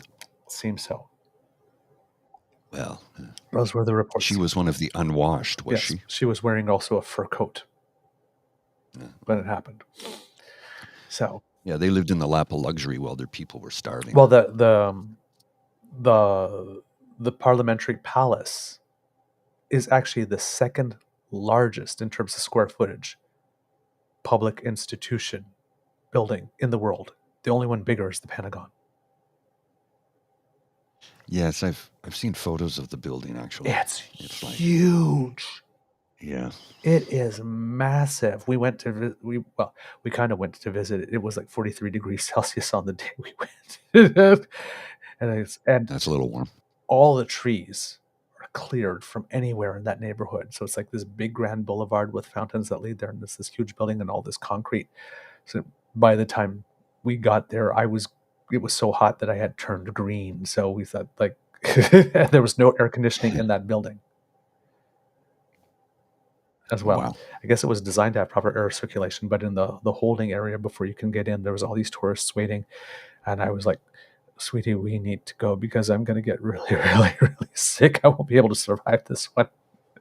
So I didn't actually get to see the inside of it, unfortunately, because it was a very, very hot day. Apparently, it regularly gets over 40 in Romania. So, and then when you take away all the trees out of the neighborhood and it's all concrete, it just makes it worse. Yeah, absolutely. Mr. Grizzly, do you have anything? There's a few things I wanted to discuss, and let me just bring up something for you here, which I think you'll find disturbing. Okay. This is from a gentleman who we've discussed his name in the past and what he has to say. Sorry, I had to clear my throat. This is from Sean Rouse, at Sean Rouse on the Twitter. Yes. Sorry, I'm bumbling, mumbling, and stumbling. As suspected all along, it's not about parents. It's about trans people. Higgs has been looking into bans for trans health care for young people and had purported experts present to the government on the topic. Higgs' trans youth health care claims collapsed under even the mildest scrutiny from reporters. He has no evidence for his claims, nor is he taking any care to ensure he's correct. Higgs is lying to New Brunswickers about trans youth and their health care, while ERs are at 360% capacity. Higgs is compiling so-called evidence to deny health care to trans youth, like is being done in the U.S. This isn't doubling down. This is an attack on trans people and their universal health care. And remember, Higgs removed elected health boards last year, so now Horizon and Vitalite, I assume those are private sector healthcare providers, are directly accountable to the minister and him. So he has the power to take away trans healthcare and make people fight him in court to restore it. We need to act now, like we did when Policy 713 was originally put in review last May. If we do nothing, it's clear what path the government is preparing to take. Holy crap. Yeah. Okay, we need to have him on. Yeah, yes, absolutely we do. I'm like, holy shit. I mean, this is a level of horrible that is just beyond. He you know what it is? You know what this is? He is going the same route as that woman in Alberta did when she talked about cookies. Yeah. Or was it cake? Jennifer Johnson cookies. Fuck you, Jennifer Johnson, by the way. Yeah. Stole that from Lisa. Yeah. I mean, he does not see trans youth as human. He doesn't see them as human. Holy. Hey, Blaine Higgs, fuck you. You disgusting excuse for a human being. He thinks that's his path to an election victory. Oh, no. It's not going to work. And here's how I know this. You know, people think New Brunswick and they think all shiny, happy people with very conservative bent. That's not conservative, number one. It's not. Not progressive at all. It's regressive. Number three, I have lots of friends throughout the province of New Brunswick and into Nova Scotia and Newfoundland and family members. And I have friends and family members who are part of the rainbow community. And you think they're going to sit idly by while this asshole throws people out like garbage? It's not going to happen. And New Brunswick is pissed. They're like, if this is what he's going to do to trans youth, who's next? Who's next? This guy's got to go. This is just unbelievably brutal. Unbelievably brutal. Yeah. Like, Oh, I yeah. just did something I've never done before. What's that? Right here. On the show. As you were saying, please come. Yeah. Wow. Wow. Yeah. It's about as bad as it can get. And Sean Rouse, who I've never spoken to the man, but I've read his tweets, and he goes, look, I'm no fan of Trudeau, but holy shit, Poliver. Right? Yeah. I'm speechless.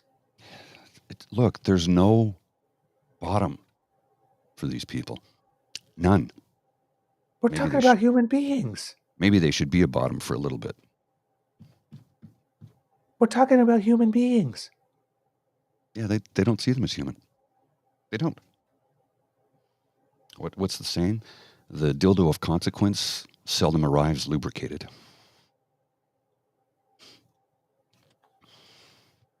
Yeah. You need to keep going. I don't have Yeah, I know. anything I right understand. now. It's a lot, right?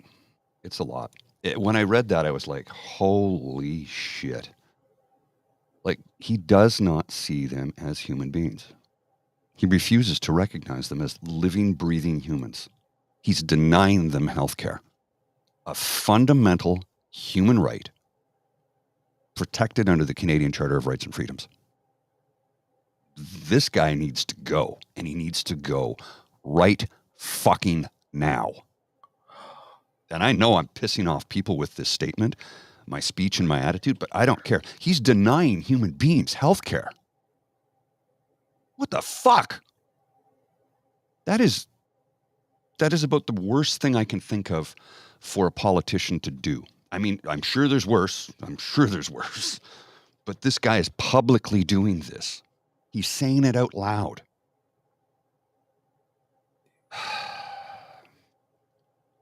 How do you respond to that? I need a moment. Yeah, no, take your time, man. Take your time. It's really disturbing. Yeah. He does not care. These are children. These are school children. He doesn't fucking care about them. He sees them as subhuman. So fuck you, Blaine Higgs. Fuck you. You're going to find out what happens when you mess around with people's children. People's children. You're going to find out, and you are not going to like it. You have gone way too far on this one. New Brunswickers are going to hold him to account. I guarantee you. Oh, he just wrote, everyone is lit up here today. This is something we've been worried about for a long time. We heard rumblings about this, but now we see him laying the foundation to make it happen. Sure, that sounds doable. Sometime next week. Oh yeah. Oh, yeah. Abso-friggin-lutely. Yeah. Oh my God. Yeah. It's that bad. It's that bad. Now, and again, this is how it begins. First, they come from the lowest ranking members of society, the most marginalized people in our society. They'll take them out. Then they'll move up a ladder. One more rung on the ladder. They just keep climbing until they've gotten rid of everybody they don't want anymore. Until they've marginalized you to the point where you no longer exist. I'm not being hyperbolic here. This is actually happening. Holy fuck.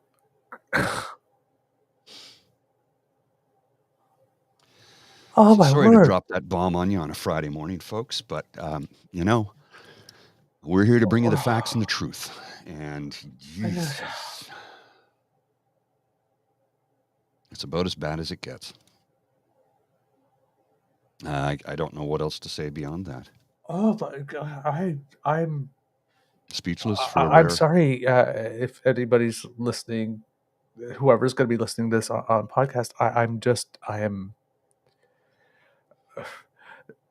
discombobulated.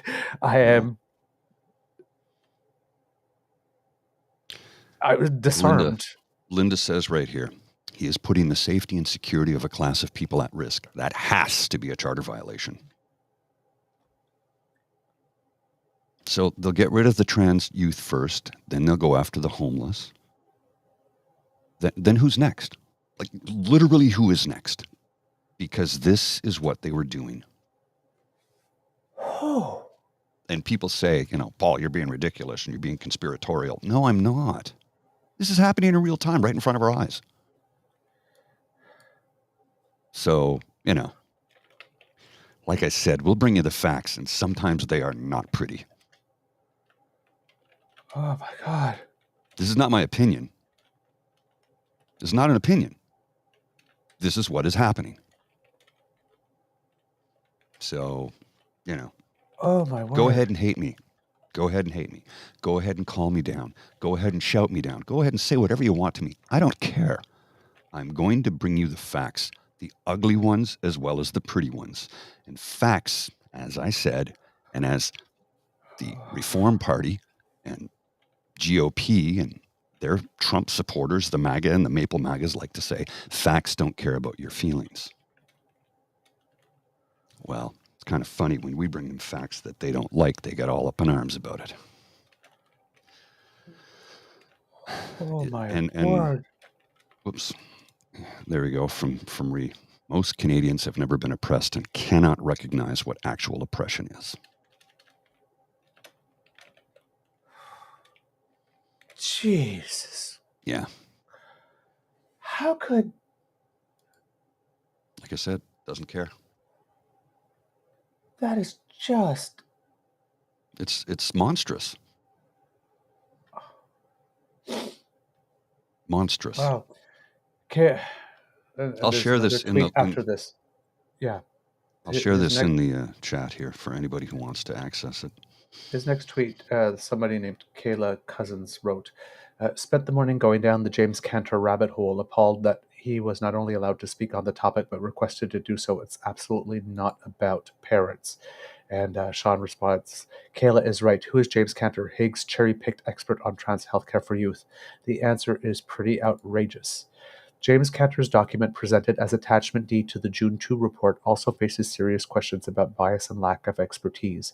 In a 2022 case, a federal court took a skeptical view of Cantor's purported expertise, noting that, quote, the court gave Cantor's testimony little weight because he admitted, inter alia, to having no clinical experience in treating gender dysphoria in minors and no experience monitoring patients receiving drug treatments for gender dysphoria. Cantor's document is nearly identical to what appears to be paid testimony in another case where Cantor's declaration was used to support legislation barring transgender athletes from sports teams. Troublingly, Cantor's appearance in that case seems to have been funded by the Alliance Defending Freedom, ADF, a religious and political organization that opposes legal protections for transgender people and same-sex marriage, and defends the criminalization of sexual activity between partners of the same sex.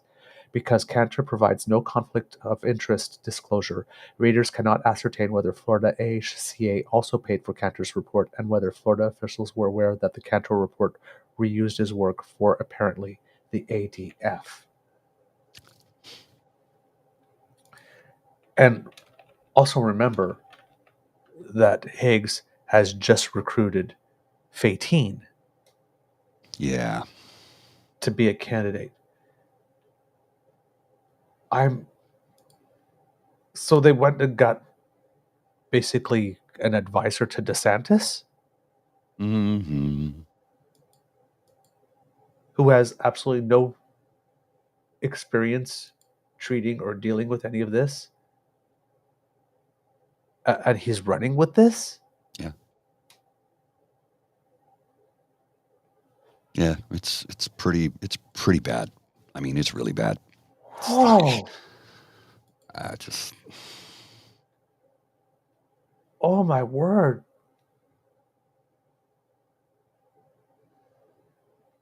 you know, every now and then I when I first read this, I was like, oh my God, I got to hold on to this for a bit because I was kind of losing it when I read it. I lost it in a different way.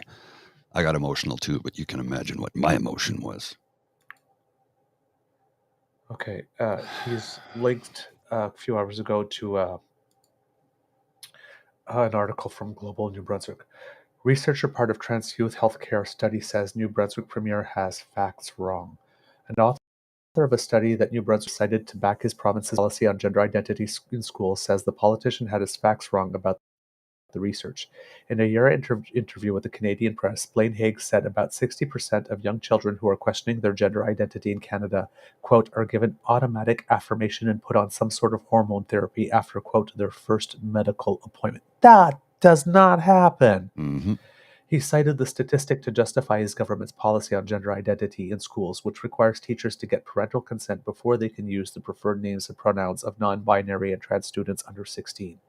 At the time, Higgs didn't offer any evidence to back up that statistic, but his office later said he had been referring to a 2-year study called, quote, Trans Youth Can, with lead investigator Greta Bauer. Bauer, the chair in sexual health at the University of Minnesota Medical School, says the study and published papers on the healthcare of trans and non-binary youth does not show that they are put on hormone therapy after a single medical visit. Rather, she said in an interview Thursday, the research indicates that those patients had been seen on average 2.7 different types of healthcare providers and had waited an average of 9 months for a referral to a specialist in hormone treatment at a Canadian gender clinic. So and frequently more, if the average is 2.7, of different healthcare providers at an average of 9 months before even a referral to a specialist in hormone treatment. The Premier's statement about the study, which was released in 2021 and looked at youth between puberty and age 15, was therefore not accurate, she said, adding that political leaders should ensure they are accurately characterizing research when making policy arguments. Quote, it's not the patient's first mental health appointment and it's not their first medical appointment.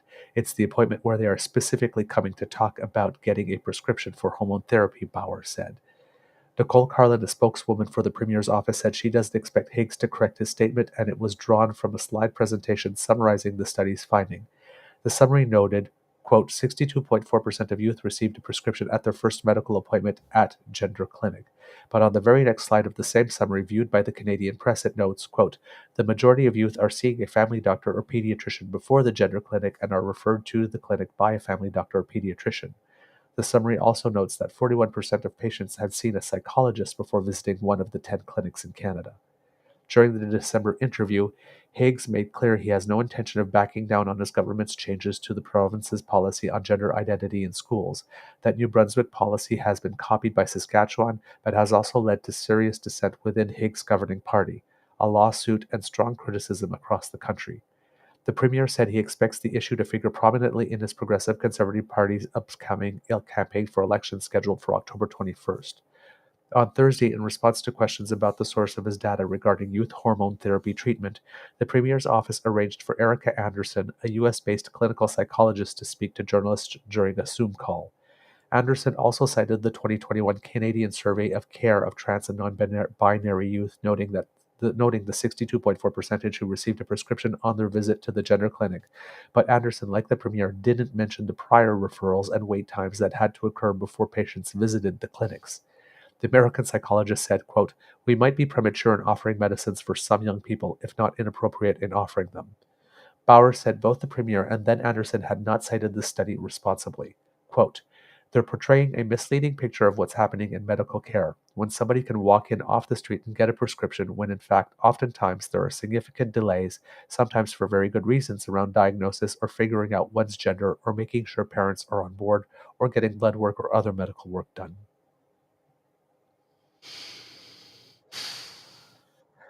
They will literally say anything. Yep. Oh, yeah. Well, does it surprise me when they said he got tons of letters and then they got three. And then they found out that that 3 was 0. Yeah. I know. And now Scott Moe is basing his notwithstanding clause action based on allegedly 18 letters, and I bet if we did a deep dive on those,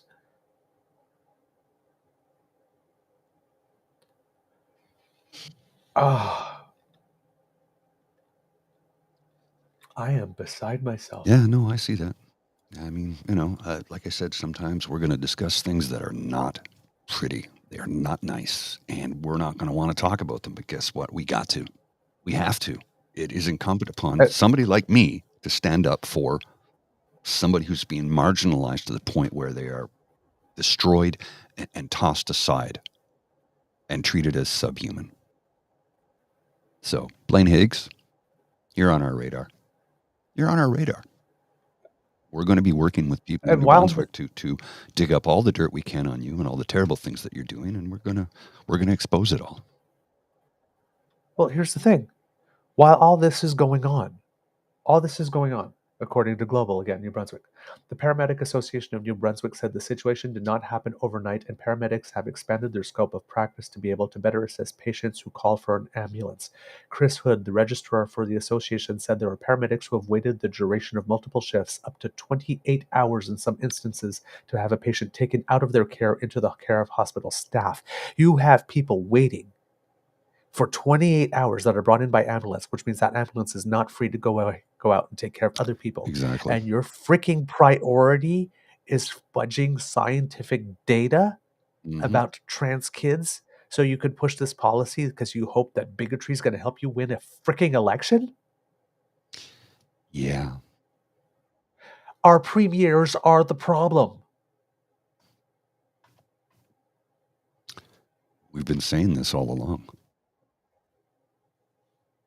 We've been saying He is willing to let your loved ones wait 28 hours before they can get admitted from an ambulance to a hospital. Yeah.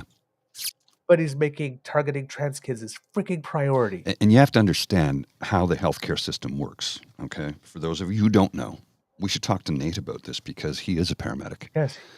Yeah. When the ambulance and the paramedics bring someone into the hospital, the ambulance gets parked outside and they stay with you on the gurney that you're on in the hallway until they get you a bed. That could take up to 28 hours, which means there's no ambulances, there are no paramedics available to go out and help other people because they're tied up. Quote, "It's not unheard of for a paramedic at the end of their shift to be replaced by somebody at the hospital while waiting with a patient, and then they'll come back in for their next shift 12 hours later and go back to that hospital," he said. "It's like getting into overdraft in your personal bank account. Eventually, you're in the overdraft all the time. Payday comes, you get out of overdraft for the day, then you're back in overdraft. And now we have 12 ambulances sitting at the emergency room at all these hospitals." Hood says he doesn't think the current setup can sustain itself in the long term. Quote, "If you put a big incident on top of that, the system would collapse." Yeah. What if there's a massive road accident that, mass casualties, not as in death, but injuries, and 12 or 13 people need to be brought in, like a Humboldt bus crash? Because those things do happen. It happened to me once while I was in the hospital, in the ER. I was in an exam room waiting to get restitched because my stitches had ripped out, and I went in to get them restitched. And doctor came in to see me. The page came over. She just looks at me. I said, "Go, go." She came back about 2 hours later, and I was still sitting there freezing because I didn't have my jacket with me. She goes, "Oh my God, great. Here's it." Gave me a blanket. I'm like, "Look, take your time. There was a bus crash. That takes priority over me. I'm not going to die here. I'm not bleeding. I'll be fine. This takes priority." We have Kit Christian in the chat goes, "Firefighter medic for 20 years here." Yeah. Go, please, Kit Christian, if you have some insight, please provide it. We would love to hear it. Absolutely. Hood said the increasing workload and stress is beginning to drive dozens of paramedics out of the province. Quote, "We just finished our registration season, and right now there are 121 less paramedics in the province today than there were on December 31st, so they're going somewhere." New Brunswick isn't that big a province to lose 121 paramedics. The New Brunswick Medical Society, an association that represents more than 2,000 physicians, said the overcrowding and excessive wait times on display in emergency departments throughout the province are creating a, quote, high-risk environment for all involved. Quote, "The NBMS shares the frustrations of patients unable to access timely care and the healthcare providers who are working tirelessly to ensure the sickest patients are admitted and treated as quickly as possible," the group said in an emailed statement on Wednesday. Quote, "Things are not getting better. Family physicians across the province are calling for an immediate investment in order to stabilize their practices." NBMS went on to affirm the group's commitment to working with New Brunswick's provincial government to implement improvements to the province's healthcare system. Quote, "We need to do so with a sense of urgency." And it seems that Mr. Higgs' idea of responding to "we need to do so with a sense of emergency" again is going after trans kids. Of course. Yeah. It's only trans kids. That's his take anyway. He is abdicated his job. He has stopped governing. He stopped being a premier, and he is literally in full-time campaign mode. And this is January, and the election's in October. Yes, and New Brunswick, we reported a few weeks ago, went from best to worst in terms of COVID deaths as well. He is literally letting people die and focusing all his energy and all on getting reelected. To do what? To kill more people? I'm just asking questions. And meanwhile, you're going to have PP running around all Atlantic Canada saying that Canada's broken because people can't get a hospital bed and it's freaking Trudeau's fault? No, of course he'll blame the federal government. As I've said a million times, I'll say it a million times more. Healthcare is a provincial responsibility. And then you have assholes like Doug Ford who cut $2 billion from our healthcare budget and also eliminated $1 billion in tax revenue by getting rid of license plate registration fees. We are being governed by idiots who only care about two things: power and money. That's it. That's it. And then there's the entire mess that Danielle Smith is making. Oh, Jesus. We need to get Nate on for that as well. Talk about that because it's so fast that I can't keep up with the details to actually present to you a picture. No, I know. That is complete. I know. Nate will, because that's his beat. He focuses strictly on Alberta. I'm going through his timeline. I can't keep up. It is brutal. And I have a lot of friends and family in Alberta. And I keep in touch with a few of them. Not all of them. Some of them that don't really talk to me anymore for reasons that I think might be obvious. My political views. But there are other ones who have, seen the show and said, I don't agree with you politically, but you're right about her. You don't need to agree with me. You need to see the truth. That's it. You don't have to agree with me. You're allowed to have your own opinion. You are not allowed to have your own facts. Okay? Facts are facts. They're not alternative. Facts are not opinions. Opinions are not facts.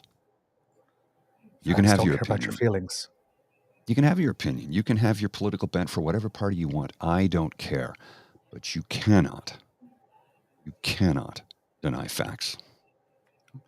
Now, this is from 338.com, and you'll see that there's been a bit of a turn in polling in New Brunswick. Of course, there's not a lot of polling, and it seems that the companies are not all that great.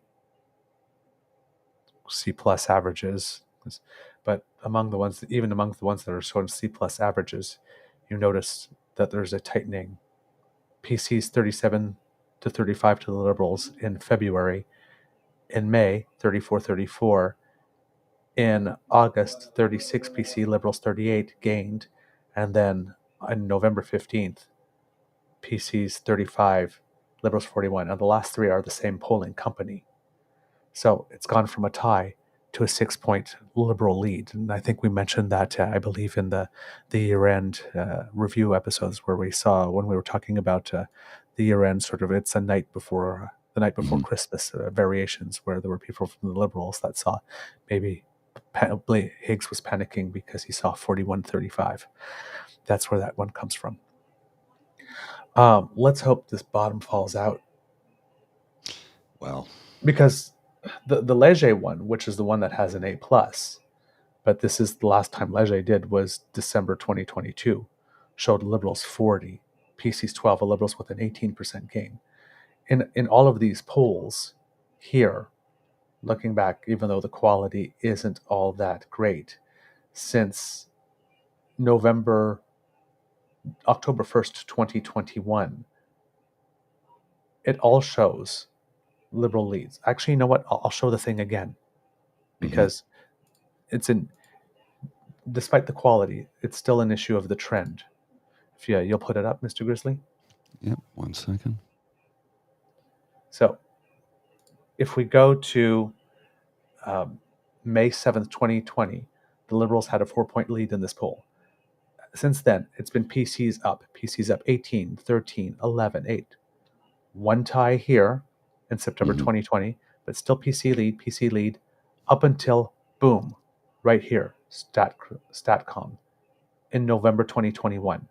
And then almost everything has been indicating something happened around there. And that's why we've been hearing a lot about Blaine Higgs in the news the past year and a half. Something happened back there where the bottom kind of fell out on him.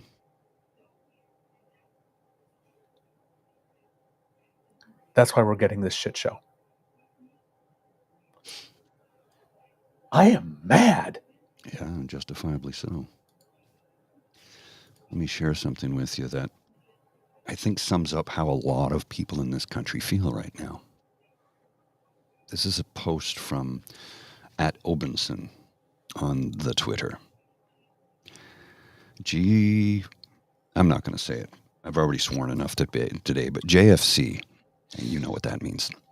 I have never voted Liberal, but here I am defending Justin Trudeau all the time because cons are so unrelentingly jealous, ignorant, and petty. The viciousness is exhausting. I am right with you. And again, this is why we started the show off saying the tide is turning. People are so sick of the lies, the hatred, the gaslighting, and the fact that they continue to get away with it, that people are pushing back now. Make Canada great again? I don't think we've actually ever been greater. Ever. So how about we keep Canada great and let's work towards a better future by keeping the current government in place and getting rid of the Reform Party that masquerades as conservative, because they don't give a damn about any of us. Get Cassie in the chat here going, Manitoba may not be perfect, but it's not looking so bad right now. Yeah. Cassie, a progressive conservative under an NDP government, which it's really a progressive conservative government. I mean, honestly, let's be realistic, right? Yeah. Says our Manitoba health minister is a former nurse and member of the Rainbow community. So Wab Canoe's not going to be going down that path. Oh, hey, Vim, how you doing? Oh, hey, Kid Vim. Lovely to see you. As Sean Ross says, I'm usually an early riser, so it's not out of the question because they're 1 hour earlier than us, right? Because I asked, we usually go 7. Would that be too early? 6. It says it's 6 your time. I'm not usually forming full sentences at that hour, but I will make a special effort with a smiley face. Is Monday good for you, Mr. Grizzly? Will you be able to, or is that an early morning you have to go in this week? No, Monday. I'm working from home on Monday, so we can go for a while. I'm working away right now, but it's not super busy. I really should have taken this week off, to be honest with you, because I'd had a few little projects I got done in the office, and then it was a lot of twiddling my thumbs, waiting for calls or emergencies. It's like, I'm waiting on I'm waiting on components and equipment so I can do some more repair work. But until the parts show up, it's a lot of thumb twiddling this week because there's almost no one in the building. Next week we'll start to ramp up, and by week 3 it'll be back to insane season. But I welcome it. I relish it. It keeps me busy. But Monday, yeah, we can do a long show like we're doing right now. Okay, So let's do Monday then. All right, pencil it in. Yep. So Monday we will have Sean Krause with us. Hopefully, Sean's in New Brunswick, so it's an hour later there, not earlier. Oh, sorry. Yes, later. Duh. He's Atlantic time. Yes. So 7 o'clock here is 8 o'clock there. See, so discombobulated. So thrown. But yes, he's a satire writer for the Manatee magazine. Satire. Mm-hmm. He's not doing satire anymore. Oh my word. Mr. Grizzly, I'm a bit thrown. I think I need to stop now. Okay. Unless you have other stuff and you want to take it. If you got more things to say, go ahead. I got a couple of things. First off, I want to take a look at something before I. Yeah, okay, we're on our way. The GoFundMe is up to $26,000 to fight the Canada Proud lawsuit and disinformation from Crier Media. If you can share that, I'll put the link in the chat. If you can share it with as many people as you possibly can, because it's important that we get the message out that we like to, bring people to task when they lie and when they gaslight. And when they try and prevent us from doing so, because, we don't like it when people lie to Canadians, we need to spread the message that there is an organization that is heavily tied to the Reform Party, as a Conservative government, that rails on about freedom of speech, which is not a thing in Canada, but wants to stifle us from our freedom of expression when we call them out on the lies that they tell. They want to muzzle us so that we cannot call them out for the lies that they tell. We want transparency, we want truth, we want facts in media. Well, guess what? This is how we fight back. We raise money, we go to court, we countersue them, we defend ourselves. And I say ourselves because they're suing Crier Media, and we are part of Crier Media. Will you and I be directly affected? But not exactly, but indirectly, yes. We need to fight back for our ability to speak freely and express ourselves freely when we call out people for lying. So please, if you folks can share that, we'd really appreciate it. Oh, okay. We have Kit Saucy here. The attack on LGBTQ is also an attack on women. Evangelicals want to decide what the ideal woman or man should look and act like. It's the patriarchy looking to take back control. Yeah, right. Kit Dan, I'm a straight white male, but I'm a fucking human. Whether it's LGBTQ rights or indigenous rights or seniors' rights, we are all fucking human. Love and respect for all. Yep.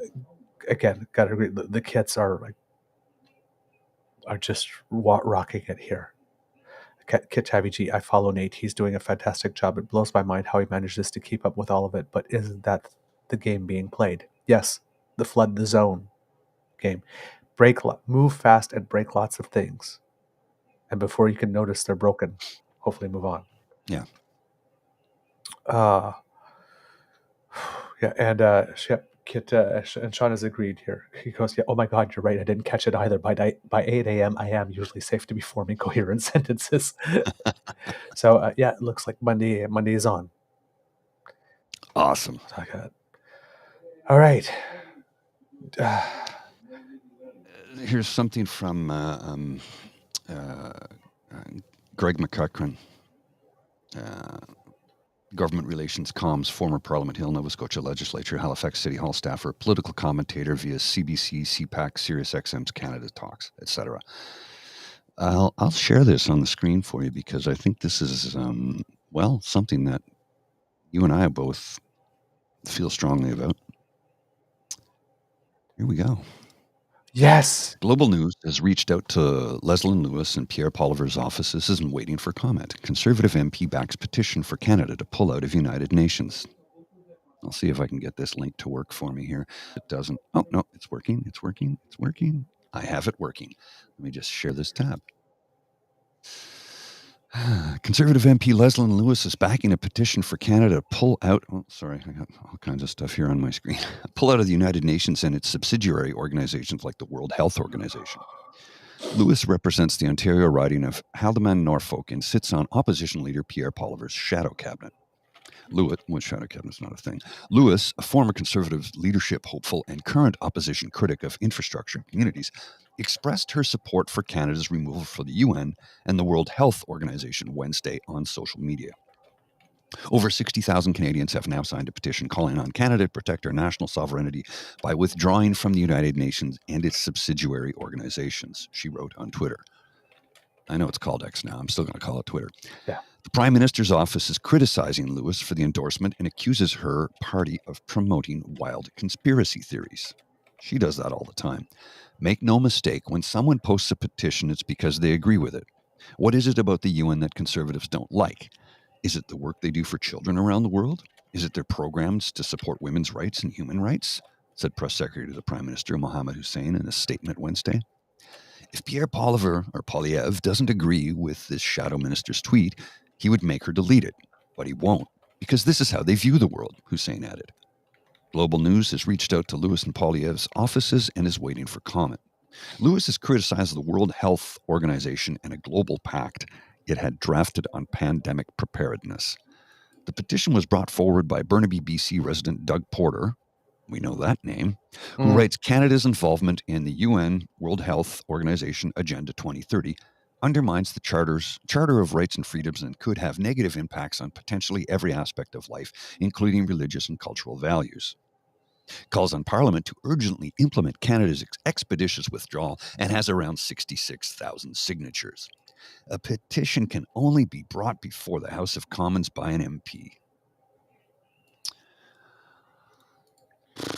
I'm glad you mentioned that. I had that on my list of things I wanted to discuss today, and I just got so thrown. Yeah. Okay. Let's deal with her. Again, there's a word for her I so want to freaking use. I know. So want to use. But I'm going to ruin the entire credibility of the show if I do it. Don't do it. Oh my God, am I thinking it? Bite your tongue, son. I am thinking it. Oh. Yeah. Oh, it's okay to think She is it. It's okay to think is it.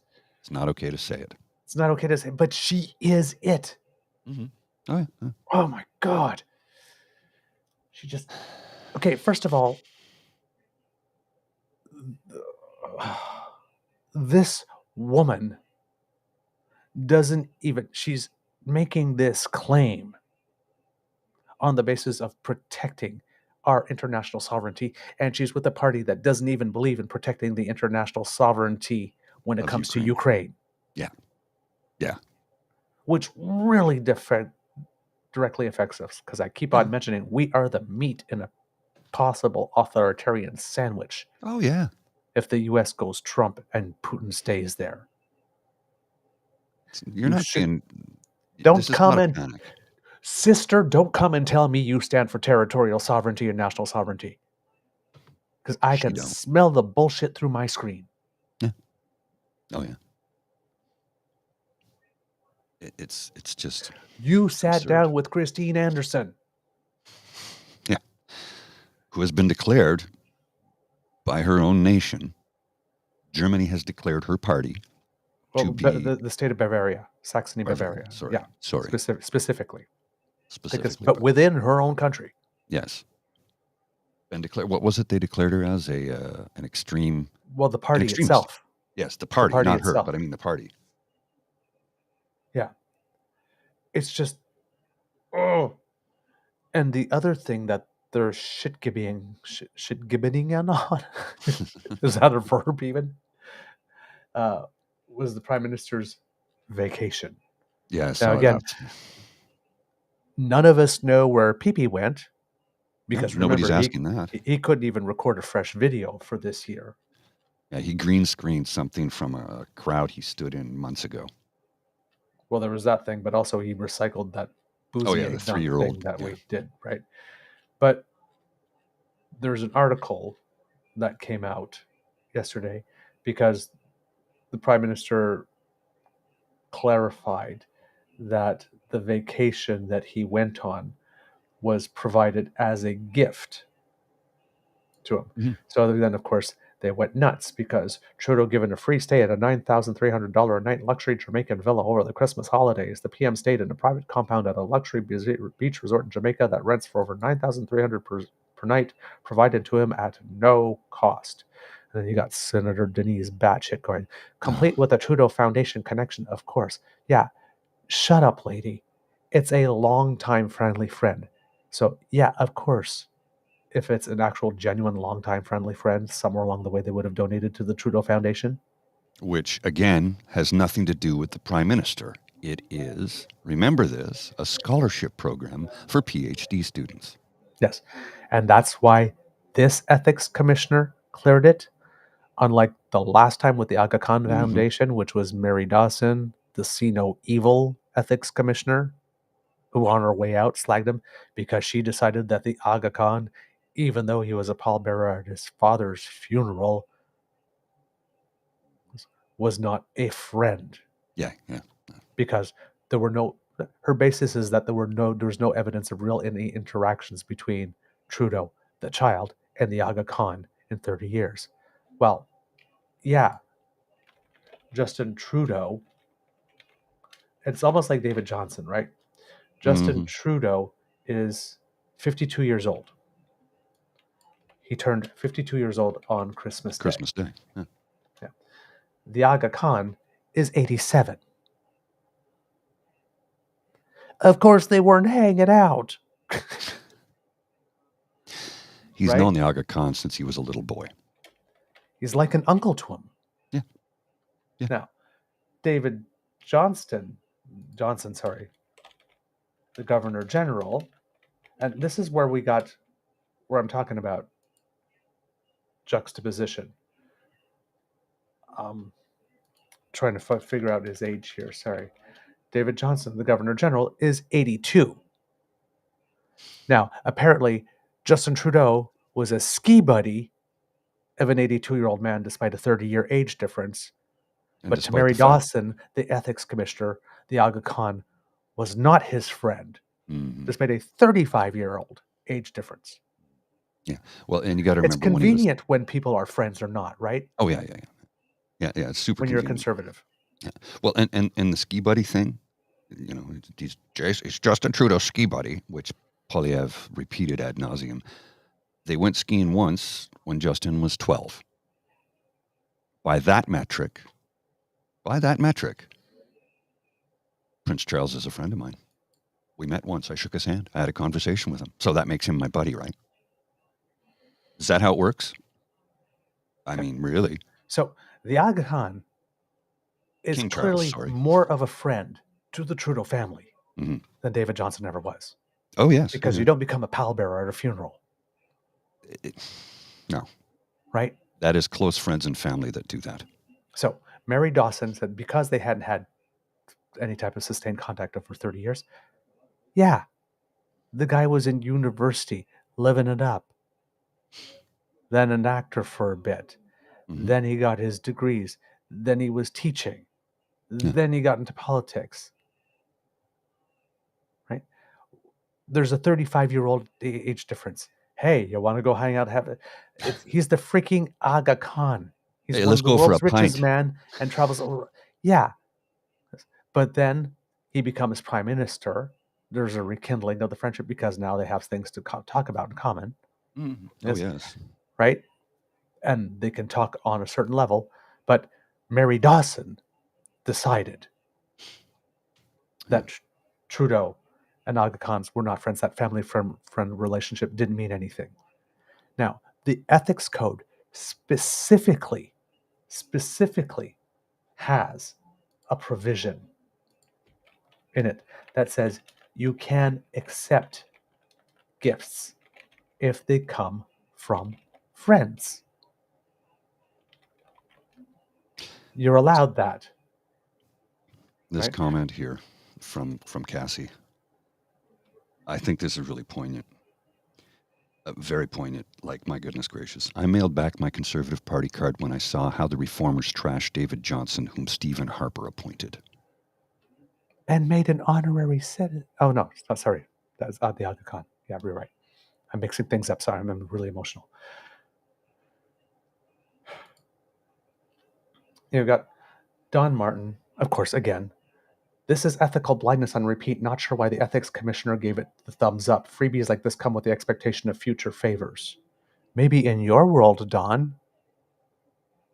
Maybe in your world. 1, you're not sure why? 1, because it wasn't Harper's ethics commissioner this time around, who seemed to have a different definition of friend than everybody else. 2, because gifts from friends are allowed. 3, because it wasn't unethical. Duh. With regard, because it wasn't Harper's ethics commissioner this time around. Mary Dawson became infamous as the See No Evil commissioner. She decided the Aga Khan, a pallbearer at Pierre Elliott Trudeau's funeral and a longtime family friend, was not a personal friend of the PM's. Yes. And I cited an article from Democracy Watch in 2013.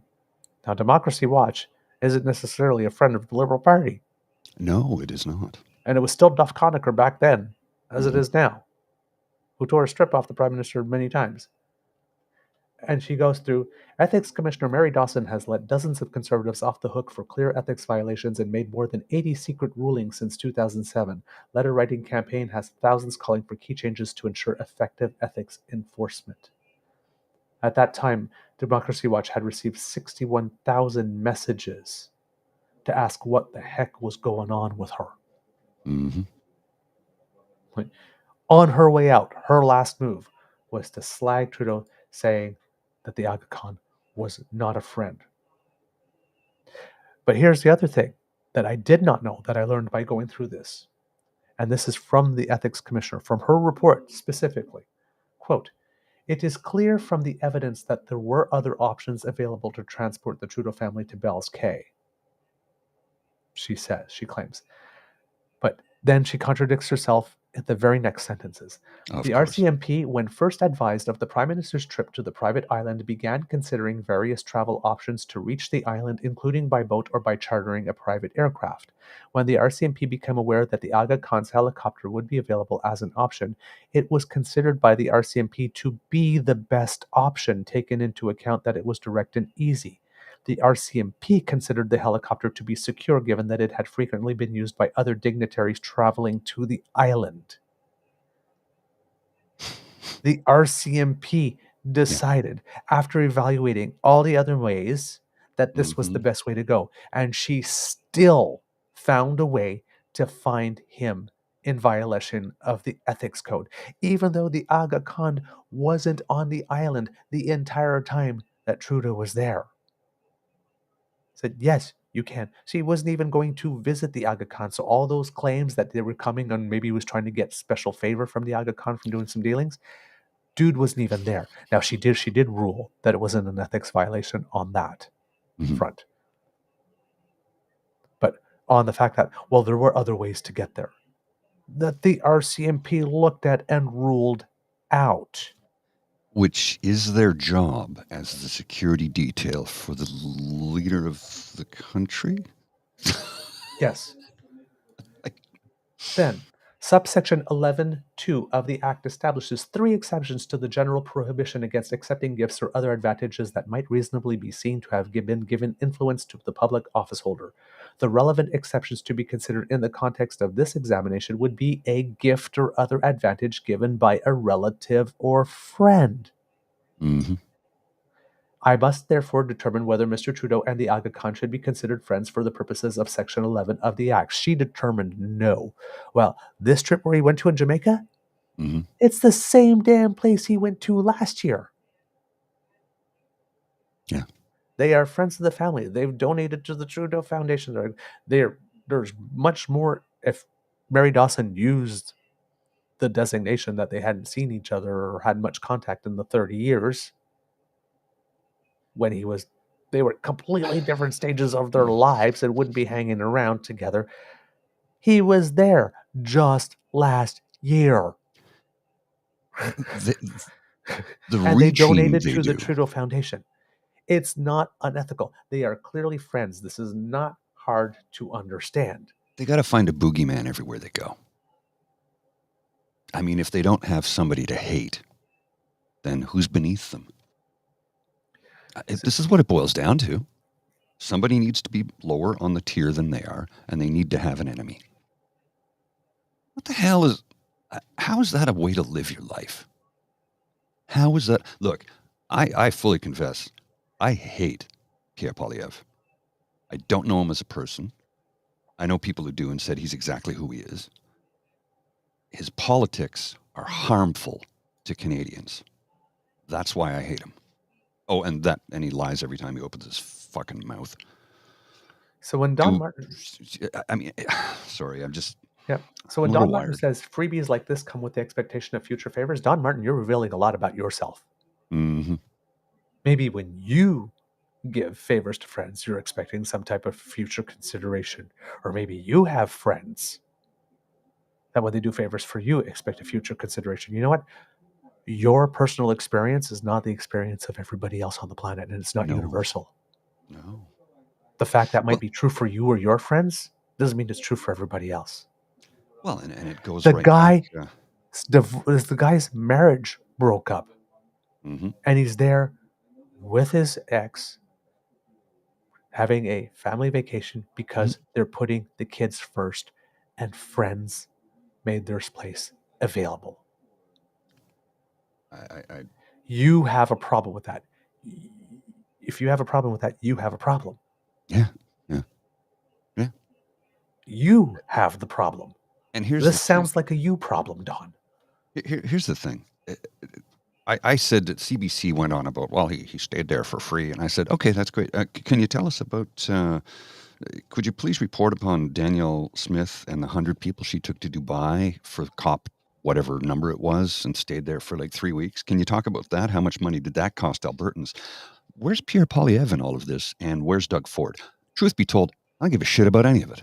I really don't. But it's like, why are you reporting on the vacation the Prime Minister's taking that, by the way, the $9,300 a night space he was in didn't cost Canadians $9,300 a night? They will find fault with him no matter what he does. $6,000 hotel room for the Queen's funeral. Okay, so I'll stay at a place for free because my friends are going to donate it to me. $9,300 a night, and he got that for free. You can't, there's no pleasing these people. No matter what he does, they're going to find fault with it. And you do need to understand that there are people in this world who hate themselves, and they will take their hatred out on everybody around them. When I was in severe depression many years ago, I was in a really bad way. And I knew I was. But I didn't want to take medication because the side effects that I had the first time I took it scared the hell out of me. I didn't want to go back there. And I remember going to a friend's place for dinner. Well, and it was a friend of the person I was dating at the time, their friend, and we became friends. And they had this incredibly huge, beautiful home they had just finished renovating. There was a couple that were there, and they had another gentleman who, so it was a gay couple, and there was another gentleman who rented a space in the place. The three of them, I didn't rent it. No, sorry. I think the three of them bought this place together, and they did a full reno, and they had apartments in the front of it, and it was a gorgeous, beautiful home. And I remember going there one day, and he was talking to me about, because he was an audio guy like me. That isn't what he did, but that was his hobby, was audio. And he says, yeah, I just got this new system from Sonos. And this is about 20 years ago when it was like brand new. And he explains to me how it works. And he goes, you should get one. And I'm like, yeah, that sounds cool. And I remember thinking in my head, I can't afford any of that. And then I started to get angry at him for his success and the hard work he put in. And I remember thinking to myself, wait a minute, Paul, that's warped thinking. I had the sort of ability to recognize within myself that I was being an asshole. I didn't say any of this to anybody, but I was being an asshole for thinking it, because it's like, wait a minute, why are you angry at somebody else's success? Why are you angry at somebody who has put hard work in and is still working their butt off and built their own company and has done all this and they're happy and successful? Why are you angry with that? It caused me to look inward and seek therapy. And as a result, I came out the other side after talking to myself about it, sort of doing self-analysis and talking to a close friend about it, saying, it's wrong that I should think that about somebody else. They're like, yeah, it is. You should just be happy for this person who is successful and has done well for themselves. You should be thankful that you get to be a part of their world. You should be grateful that they've invited you into their home. They're not rubbing it in your face, which is where my mind went. That wasn't the case at all. They were trying to share with me the fruits of their labor. And when I was conscious enough to recognize that, I wanted to go and apologize, but there was no need to, because I never said or did anything. So I apologized to them in my mind. I'm sorry I felt that way, is how I never discussed it with them. And I've never talked about this before this very moment in time. And it was all about how I realized I need to be happy with what I have in my life and not envy others or hate them for their success. And there are so many people in this world who will hate you for your success because they are deeply unhappy people. They, in all likelihood, have depression. Mm-hmm.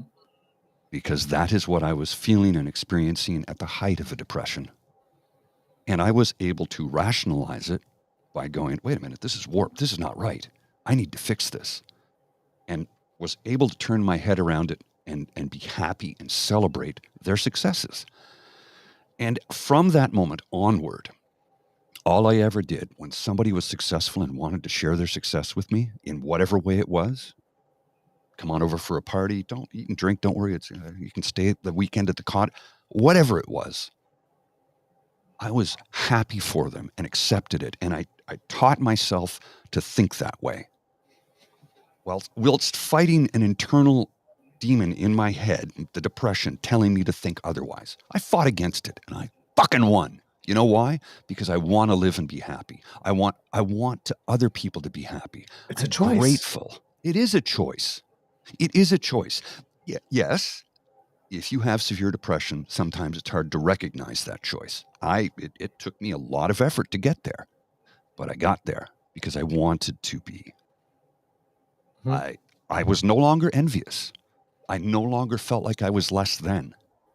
I was just happy for my friends who were successful and living their best life.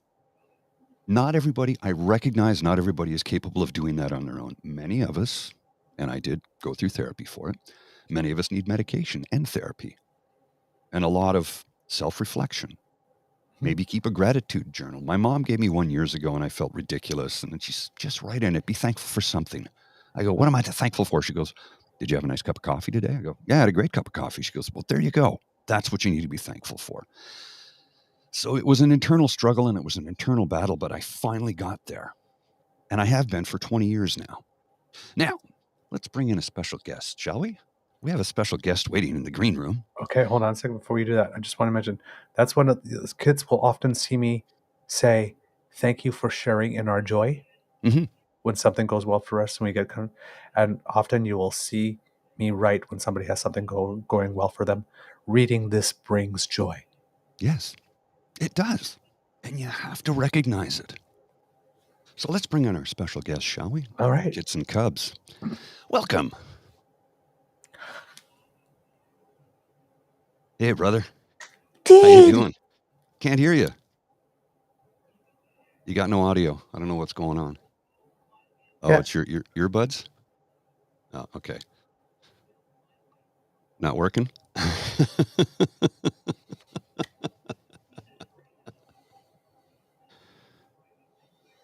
Yeah. Oh, that changes the mood. We got no sound. Oh, you're in focus now. For a second there, it was Yes. digitized, but you're well in focus now. So we'll just let you manipulate the sound. There you go. There you go. Can't Yeah, hear. we're hearing you. Oh, hey. Guys, how are you? How are you? I'm good. I'm good. I'm just Oh my God. in a public I'm gonna space well up because again. I'm Sorry. getting ready to go to a meeting. But I wanted to say this might be the longest in the history of Crier Media. 2.5 hours. You guys been at it? Yeah, since what are we going on now? Two and a half hours. 2.5. Yeah. We had a lot to talk about today. Why? Well, Blaine Higgs, Pierre Poilievre, the gaslighting of Canadians, the bullshit that's going on. Yeah. Yeah, it happens. It's the weird part for me. The weird part for me is that hi everybody, nice to see you. Now I can see my face. The weird part for me is that so many people legitimately still hope that the things that they read and see aren't real. Like that's the thing that's where we're at. We're at this point in time, this point in human history where you can't you can't believe literally anybody who says believe something that you don't. And we're literally pass it off through. So anyway, welcome to the show, boys. Welcome to the show. Oh, cool. You are styling, my friend. Yeah. What do you think? Do I get the Oh yeah. Oh yeah. Yeah, I got I got the winter scarf. That scarf is very color coordinated with that jacket. You are all right. styling. What do you think? How am I doing? Do I got? And the shirt underneath too. Yeah, I got it. Well, of course, you got to wear a shirt underneath. Dude, well, yes, but I mean, you are color. Wow. What do you think?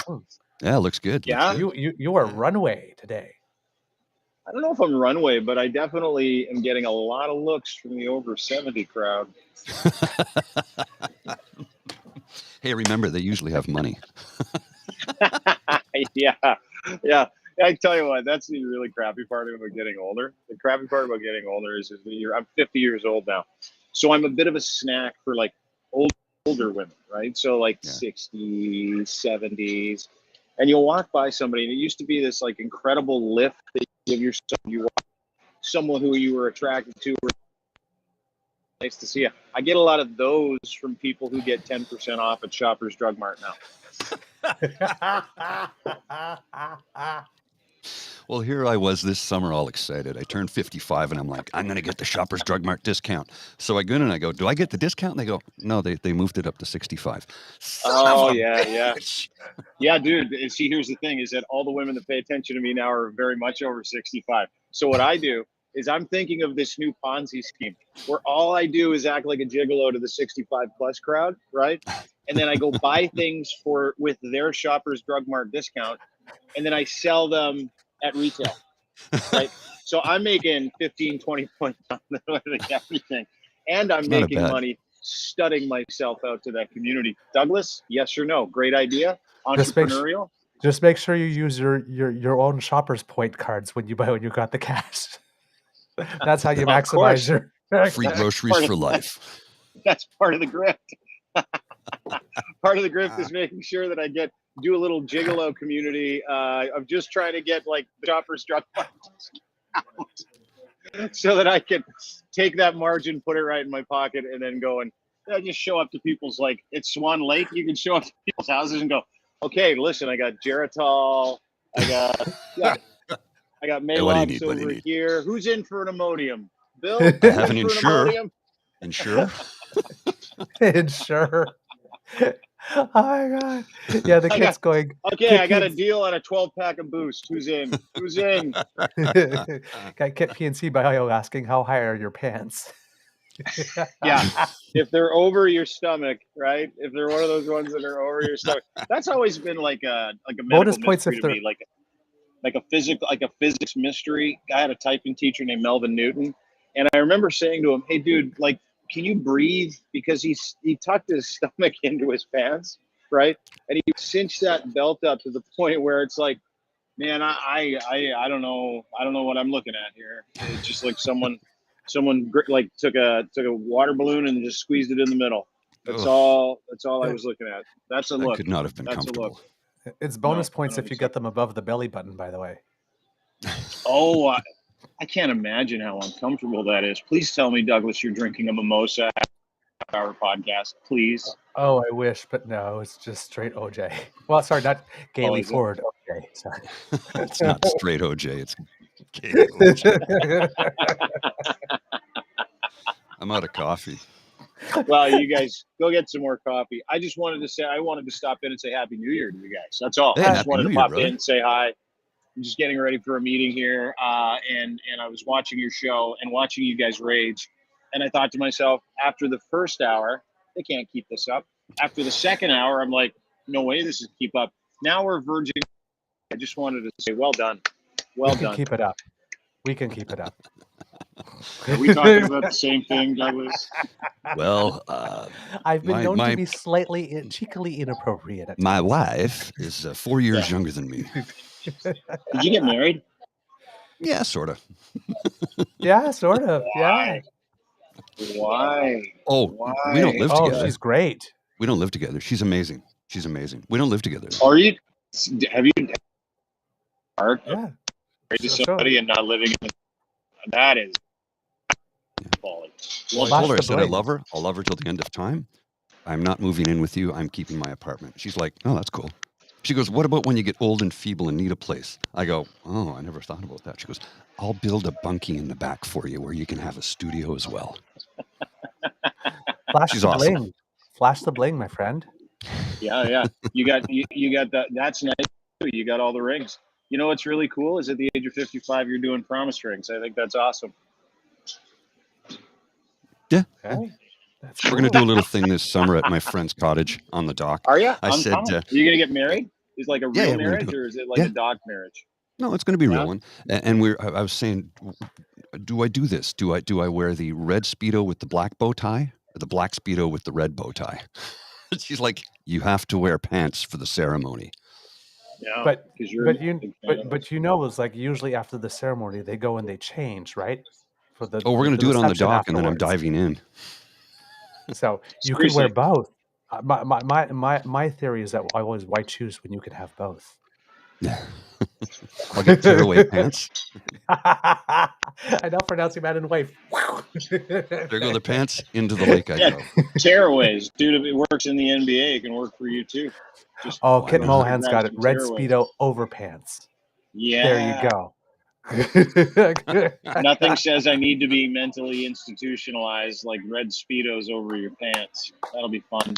The underwear goes for you. Well, dude, I'm really pants. happy for you. I didn't even know that you got married. I had no idea. I just thought I just would see this girl show up on your podcast. So I'm like, oh, she's for sure seen him naked, so she has no fear. Oh. I like her already. Because I've seen you naked, and you scare me with that thing, dude. You just scare me with it. I like her already because I'm like, she's courageous because I've seen that guy naked.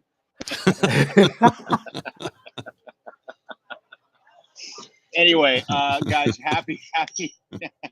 Douglas is losing it. I don't know what to say. It's not like we're telling tales out of school, right? Like it's, true. He sent me last year. He sent me a full frontal nude as a Christmas present, and I'm like, I don't know what to do with this, but it scares me. And so that's what we're referring to. But anyway, boys, listen, I want to thank you for all the work you did today. It was like legit. You need to stop at some point, right? Unless you're doing a telethon. You guys are asking for money. I called myself a queen. Send me some green. Anyway, I appreciate you guys. You have a great day. Happy New Year to the True North Eager Beaver podcast. It's one of my favorites, Mr. Grizzly, Mr. Beaver. Happily named. Kind of, not really. Love you guys, and I'll talk to you soon. Have a great weekend.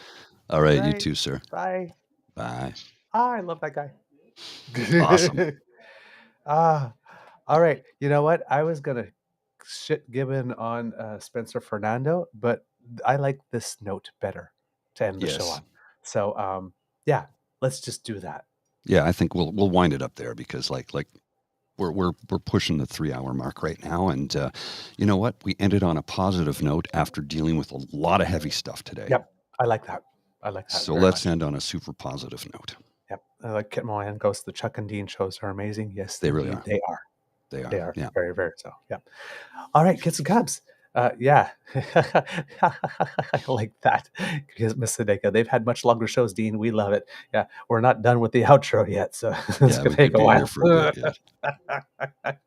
Well, Kits and Cubs, that's the end of this day, the Daily Beaver morning show podcast, whatever it's called. I forgot the name. I'm so happy now. I've run the gamut of emotions on this one. Yes, you have.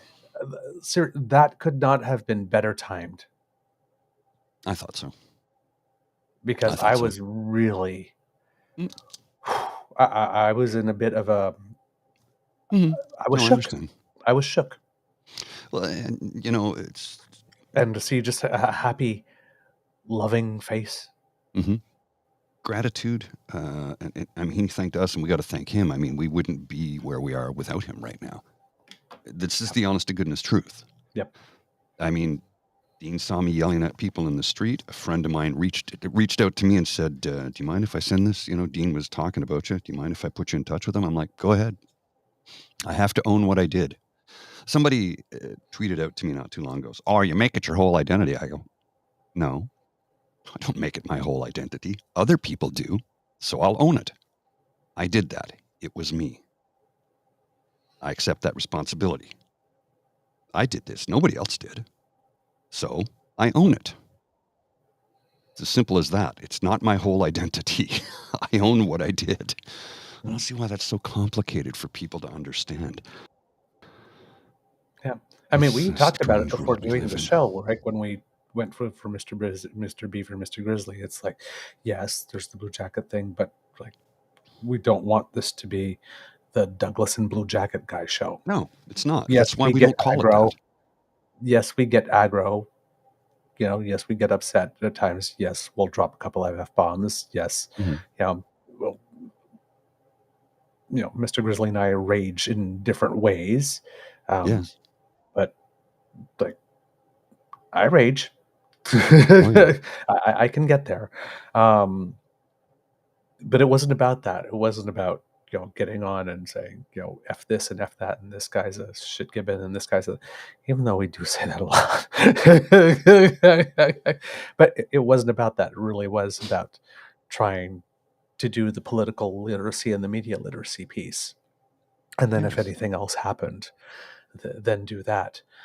But clearly it's not everything you are, because you're also Mr. Grizzly, and you're also my brother, and you're also a wonderful partner to Bridget, and you're also a wonderful son, and you're also a wonderful friend, because these are all aspects of yourself that you show. But you share about your Scotch and Cigar Club. You share about your time with Bridget. You share stories about your mom, about your dad, about we do our pubcast where we show that we're real human beings, that we have other sides to us. We're not just political beasts.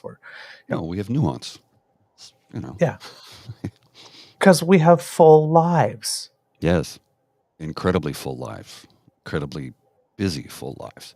But once again, I do want to express my gratitude to Dean, to Crier Media, to all the Kits and Cubs, everybody who has followed us, sent us so many wonderful messages. Even the haters, thanks. You've increased our engagement numbers, so keep hating. And sometimes we learn. Sometimes we even learn from the haters. Yeah. Oh, no, it's true. It's true. Because we're open to learning. We're not closed books. A mind works best when it's open. And we are open to learning. Sometimes a hater will make a point. Yeah. And They won't make it in a good way. We'll concede to that point, but we might just sort of steer the linguistics about it a little bit. But, we're not right about everything. We don't profess to be. We try and get everything as right as we can. We're all about facts. Occasionally, we will get things wrong. We will correct ourselves upon that, because we are only human and we are going to make mistakes. We try and make as few as possible. Yep. But if we make them like this, I've issued gentle corrections on myself. And when we did the recorded, I haven't said it so much since we've been doing the lives, but when we were doing the recorded, right? If you've got gentle corrections for us, like, we want them. Yes, we do. Because it is. I know often that I am right, because I do the research and the work to make sure that I'm right, and I try not to say things unless I know they are right. But if I am wrong, I want to know. I want to know. Because I want to know better so I can do better, so I can deliver better product. So it was like gentle corrections, and that's why I say even on trivial stuff like having been wrong about the temperature yesterday. Yeah, little things like that. We're going to correct ourselves. I will do the gentle. It doesn't matter if I'm wrong. I'm wrong.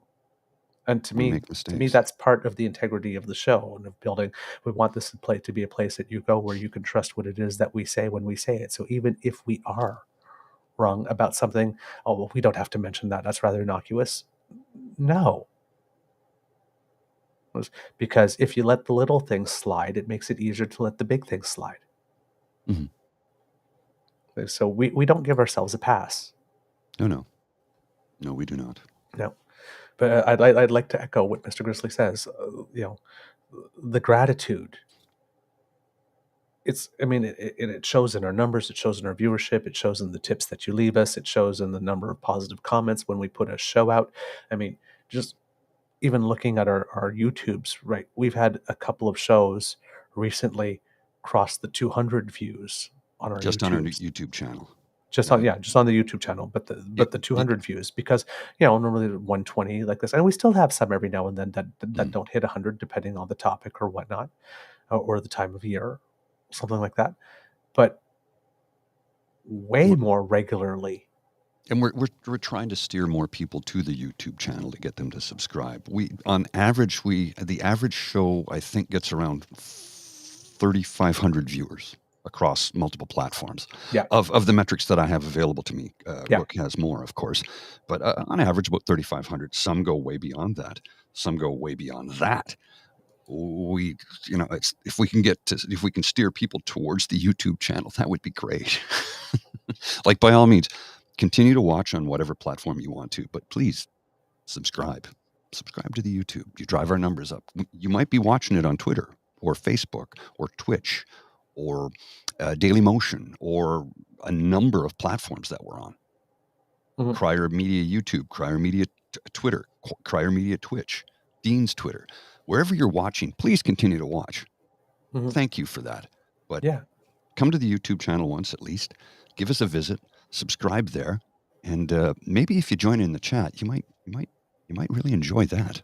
Yeah, but it's like, of the last 11 shows that we have on there, right? There are 4 of them that are 163 and above, and that's above our average on Twitter for show. On the last 11, something's happening. It's like I said, the tide is turning. Something is happening, and that's you. That's the gift of your attention. It's the gift of your time. It's you choosing us. Yes. And all we can do is put it out there, and once we put it out there, it no longer belongs to us. No, it belongs to you.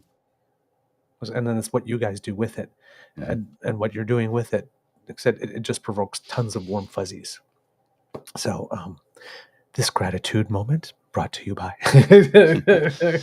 a beaver and a grizzly bear. Yeah. So, kids and cubs, this is the end of the Daily Beaver Morning Show. We hope that you enjoyed listening to us, because we love making this for you. We really, really, really do. Remember, sharing is caring, so please give us more things about which to be grateful. Please. Yes, share them with us. What are you grateful for today? Share. Yes, let us know. Whether it's in the chat, whether it's in an email, whether it's a tweet, Facebook message, share with us what you are grateful for today. Because I guarantee you're grateful for something. And as I said just a few minutes ago, my mother gave me a gratitude journal 20 years ago because she knew I was going through a really tough time. And I go, what am I grateful for? My job. And she goes, how about a cup of coffee? How about a beautiful sunrise? How about the nice exchange you had with the person at the coffee shop, even if the coffee wasn't good? And I went, you know what? I had lost the ability to express gratitude for the simplest of things. And when you express gratitude for the simplest of things, when you smile at somebody, when you say, thank you very much, it makes their day better, which in turn makes your day better, which in turn makes everyone around you better. Yep. You got to spread that love. Got to spread that positivity. So sharing is caring. Share the good word, tell your peeps and poops, all that good stuff. If you would like to be sure that you do not miss an episode, you don't have to, because of the generosity of the gray girl, for which we are grateful. Very much so. That's why we mention it every day. So if you scan that QR code, that is under my chin right now, that will take you to our pod page site. And if you are listening, that's podpage.com/the True North Eager Beaver, lowercase letters with a hyphen between each one of those words. And that way, when we have something fresh off the bandwidth, it will come directly to you. And if you like to smash with buttons, I believe that we have Kit Elaine out there telling everyone, I'm listening. Yes. I believe she's telling people to smash the button before you leave. Yes, I believe that's the words that she's saying. Yes. So, and we have 3 of them for you.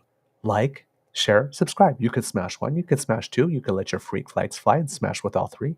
We won't judge. We won't judge. What you do in the privacy of your home with your mouse, up to you. Just saying. But we like it when you smash all 3. You get a little happy. I'm going to start showing some of the gratitude on the page here that people have expressed to us. Oh, lovely. Yes. Please do. So yeah, if you go to that, you help us out a lot. And if after paying your Christmas bills and donating a little bit to the Red Cross and doing some good in your community, you have a little left over and you would like to support us to do a little more, well, then we would welcome that very much by you going to the Emergency Hydration Fund at our coffee page. The QR code by Mr. Grizzly's head will bring you there. And if you are listening, you use those lovely digits on your lovely hands or your voice prompts to go to coffee.com. That's ko-fi.com/eagerbeaver, lowercase letters, all in one word. And that's where you will find our tip jar. We thank you very much for everything that you can donate. Last year was a record year for us. December was our record month. You were all very generous to us at the end of the year, particularly for Christmas. So thank you. Again, more gratitude. Because democracy is something that you do. Donate to the Red Cross. A lot of Canadians need some extra help. It was a really rough summer and looks like we might have another one in store. So it's not maybe we should year. Help build some reserves if that's possible at all. Go get your shots. As we kept on telling you, hospitals are really overcrowded, so do your best to try and stay out of them as much as you can. Your flu shot, your pneumococcal shot, your RSV shot, your COVID shot. Remember the COVID shot, your XBB shot. It's not just a booster. It actually is a whole new formulation. Mm-hmm. Oh, so and by the way, when I got mine, I don't know about you, but when I got mine, 0 side effect on this. Yeah, 0 side effect. Me too. I expected to get walloped because it was a new formulation. It didn't happen.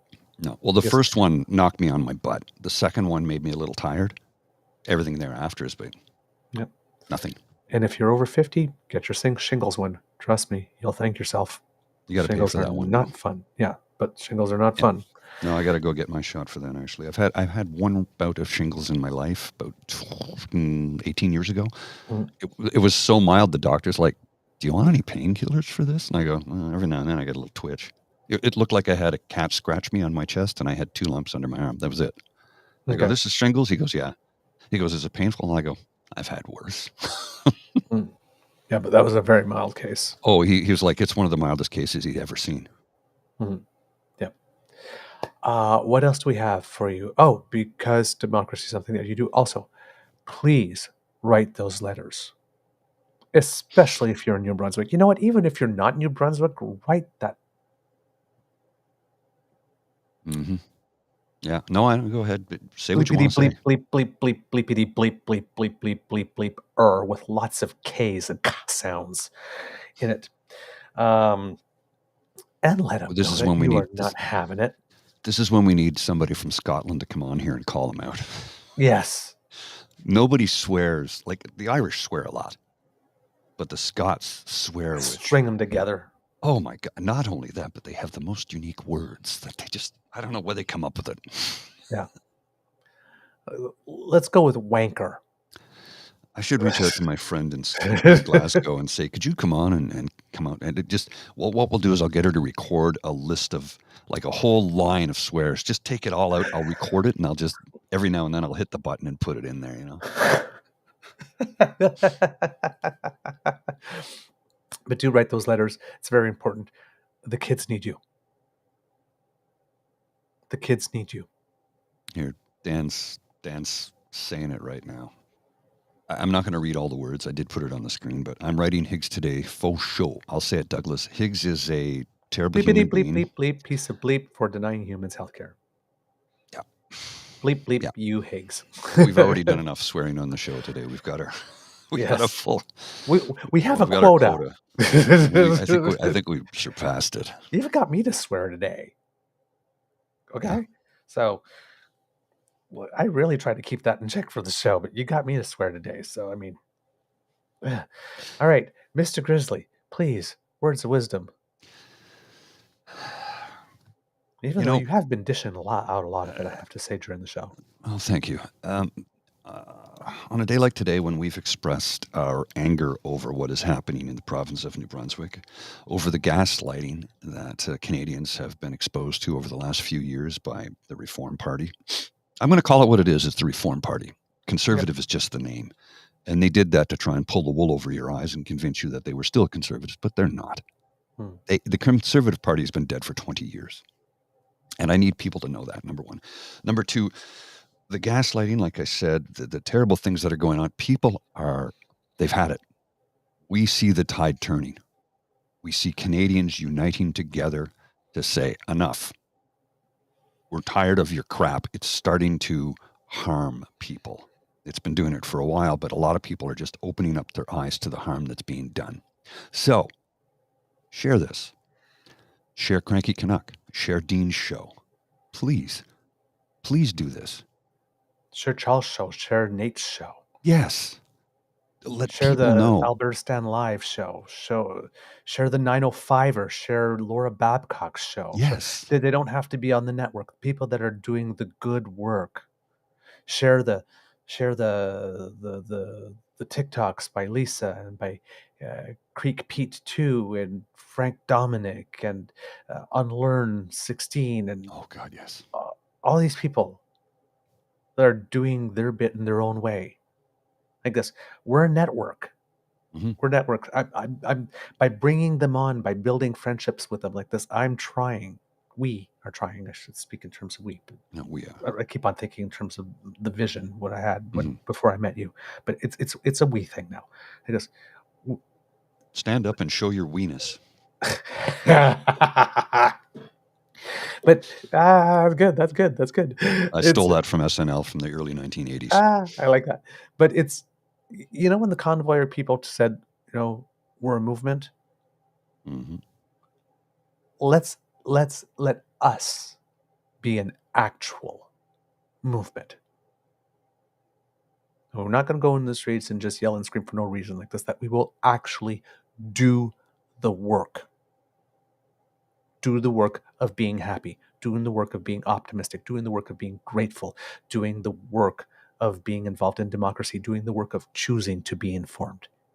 Yes, choosing to be informed. And we do understand, as I've said on this show many times, and I'll continue to say, not everybody has the bandwidth in their day to get the full story. You want to sit down and watch the 6 o'clock news, but you don't have time. You just get little tidbits here and there throughout your day. Well, hey, guess what? Because we're on YouTube, maybe you missed our live stream.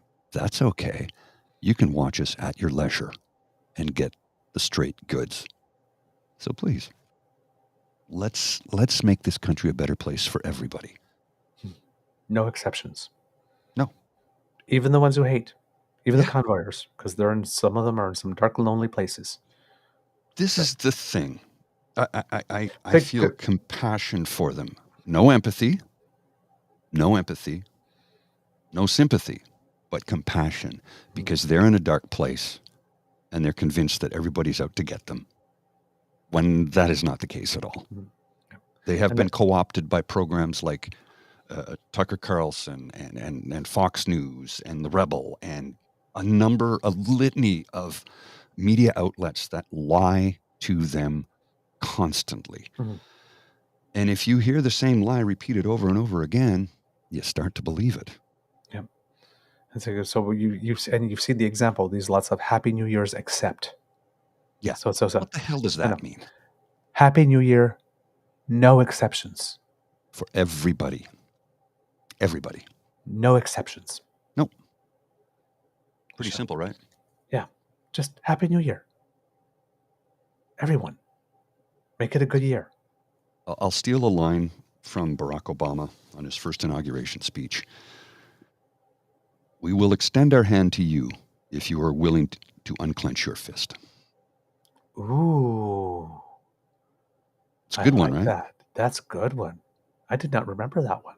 Yeah, that was from his first. I remember that like it was yesterday because it was like, oh, that's poignant. We will extend our hand to you if you are willing to unclench your fist. If you put up your dukes, we're going to have ours up to protect ourselves. But I'll extend my hand if you're willing to unclench your fist. Oh, I really like that. It's a good one, right? That's nice. Yeah, write it down. All right, Mr. Grizzly, we hit the 3 hours. There we go. All right, that was our goal. I just saw the odometer go click, click, click. Well, kids, that's the end of this episode. Thank you for watching the Eager Beaver telethon. I want to show you something real quick first. Remember last year when I was going on about Canada's going to hit 40 million people this year? And it did. We're going to hit 41 million very, very soon. Holy crap, that's fast. Yeah. 41 million, I'd say by what, March or April? And look at Ontario's population. We're about to hit 16 million. Mm-hmm. We're less than 100,000 people away from that. Wow. Isn't that crazy? That is. That's just mind-blowing to me. Jeez. All right, kids and cubs. I have no words of wisdom. I've ran the whole gamut of emotions. So, Mr. Grizzly, just roll the credits, please. I can do that. What Wob Canoe said, give you a hand up, not a handout. Right? Mm-hmm. And here we go.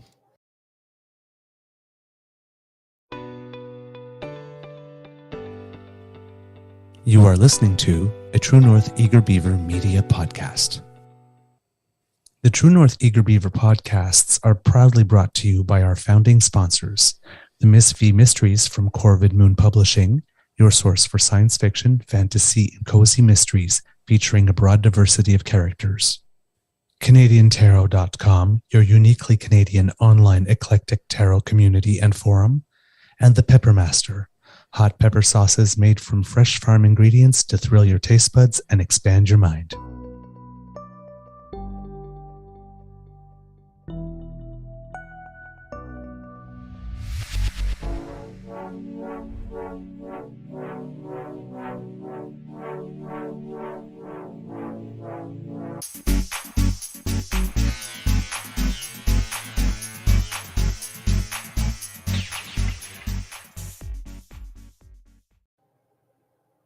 All right, kids and cubs, and just for an Easter egg, very briefly, want to give a shout out to tennis player Gabriel Diallo, who made it to the semifinals of an event in Canberra before having to bow out to the number 1 seed.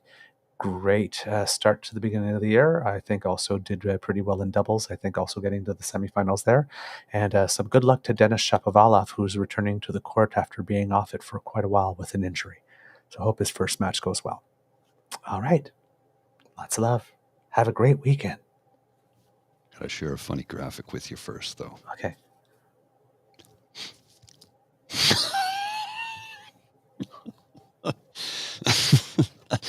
I'm not even going to describe this for the audio. I'll cut it out of the audio later, but for the people viewing it. The one in the middle, actually is true. My father-in-law does yoga and whatnot and all about the body positioning. And he told us like this. That actually is the best way. We actually went and bought ourselves a little stool. Actually, after he told us that, it actually does work. Just so hang on. Let me just facts first. Down, the fact that I'm in this exact position right now, it's pretty hard. I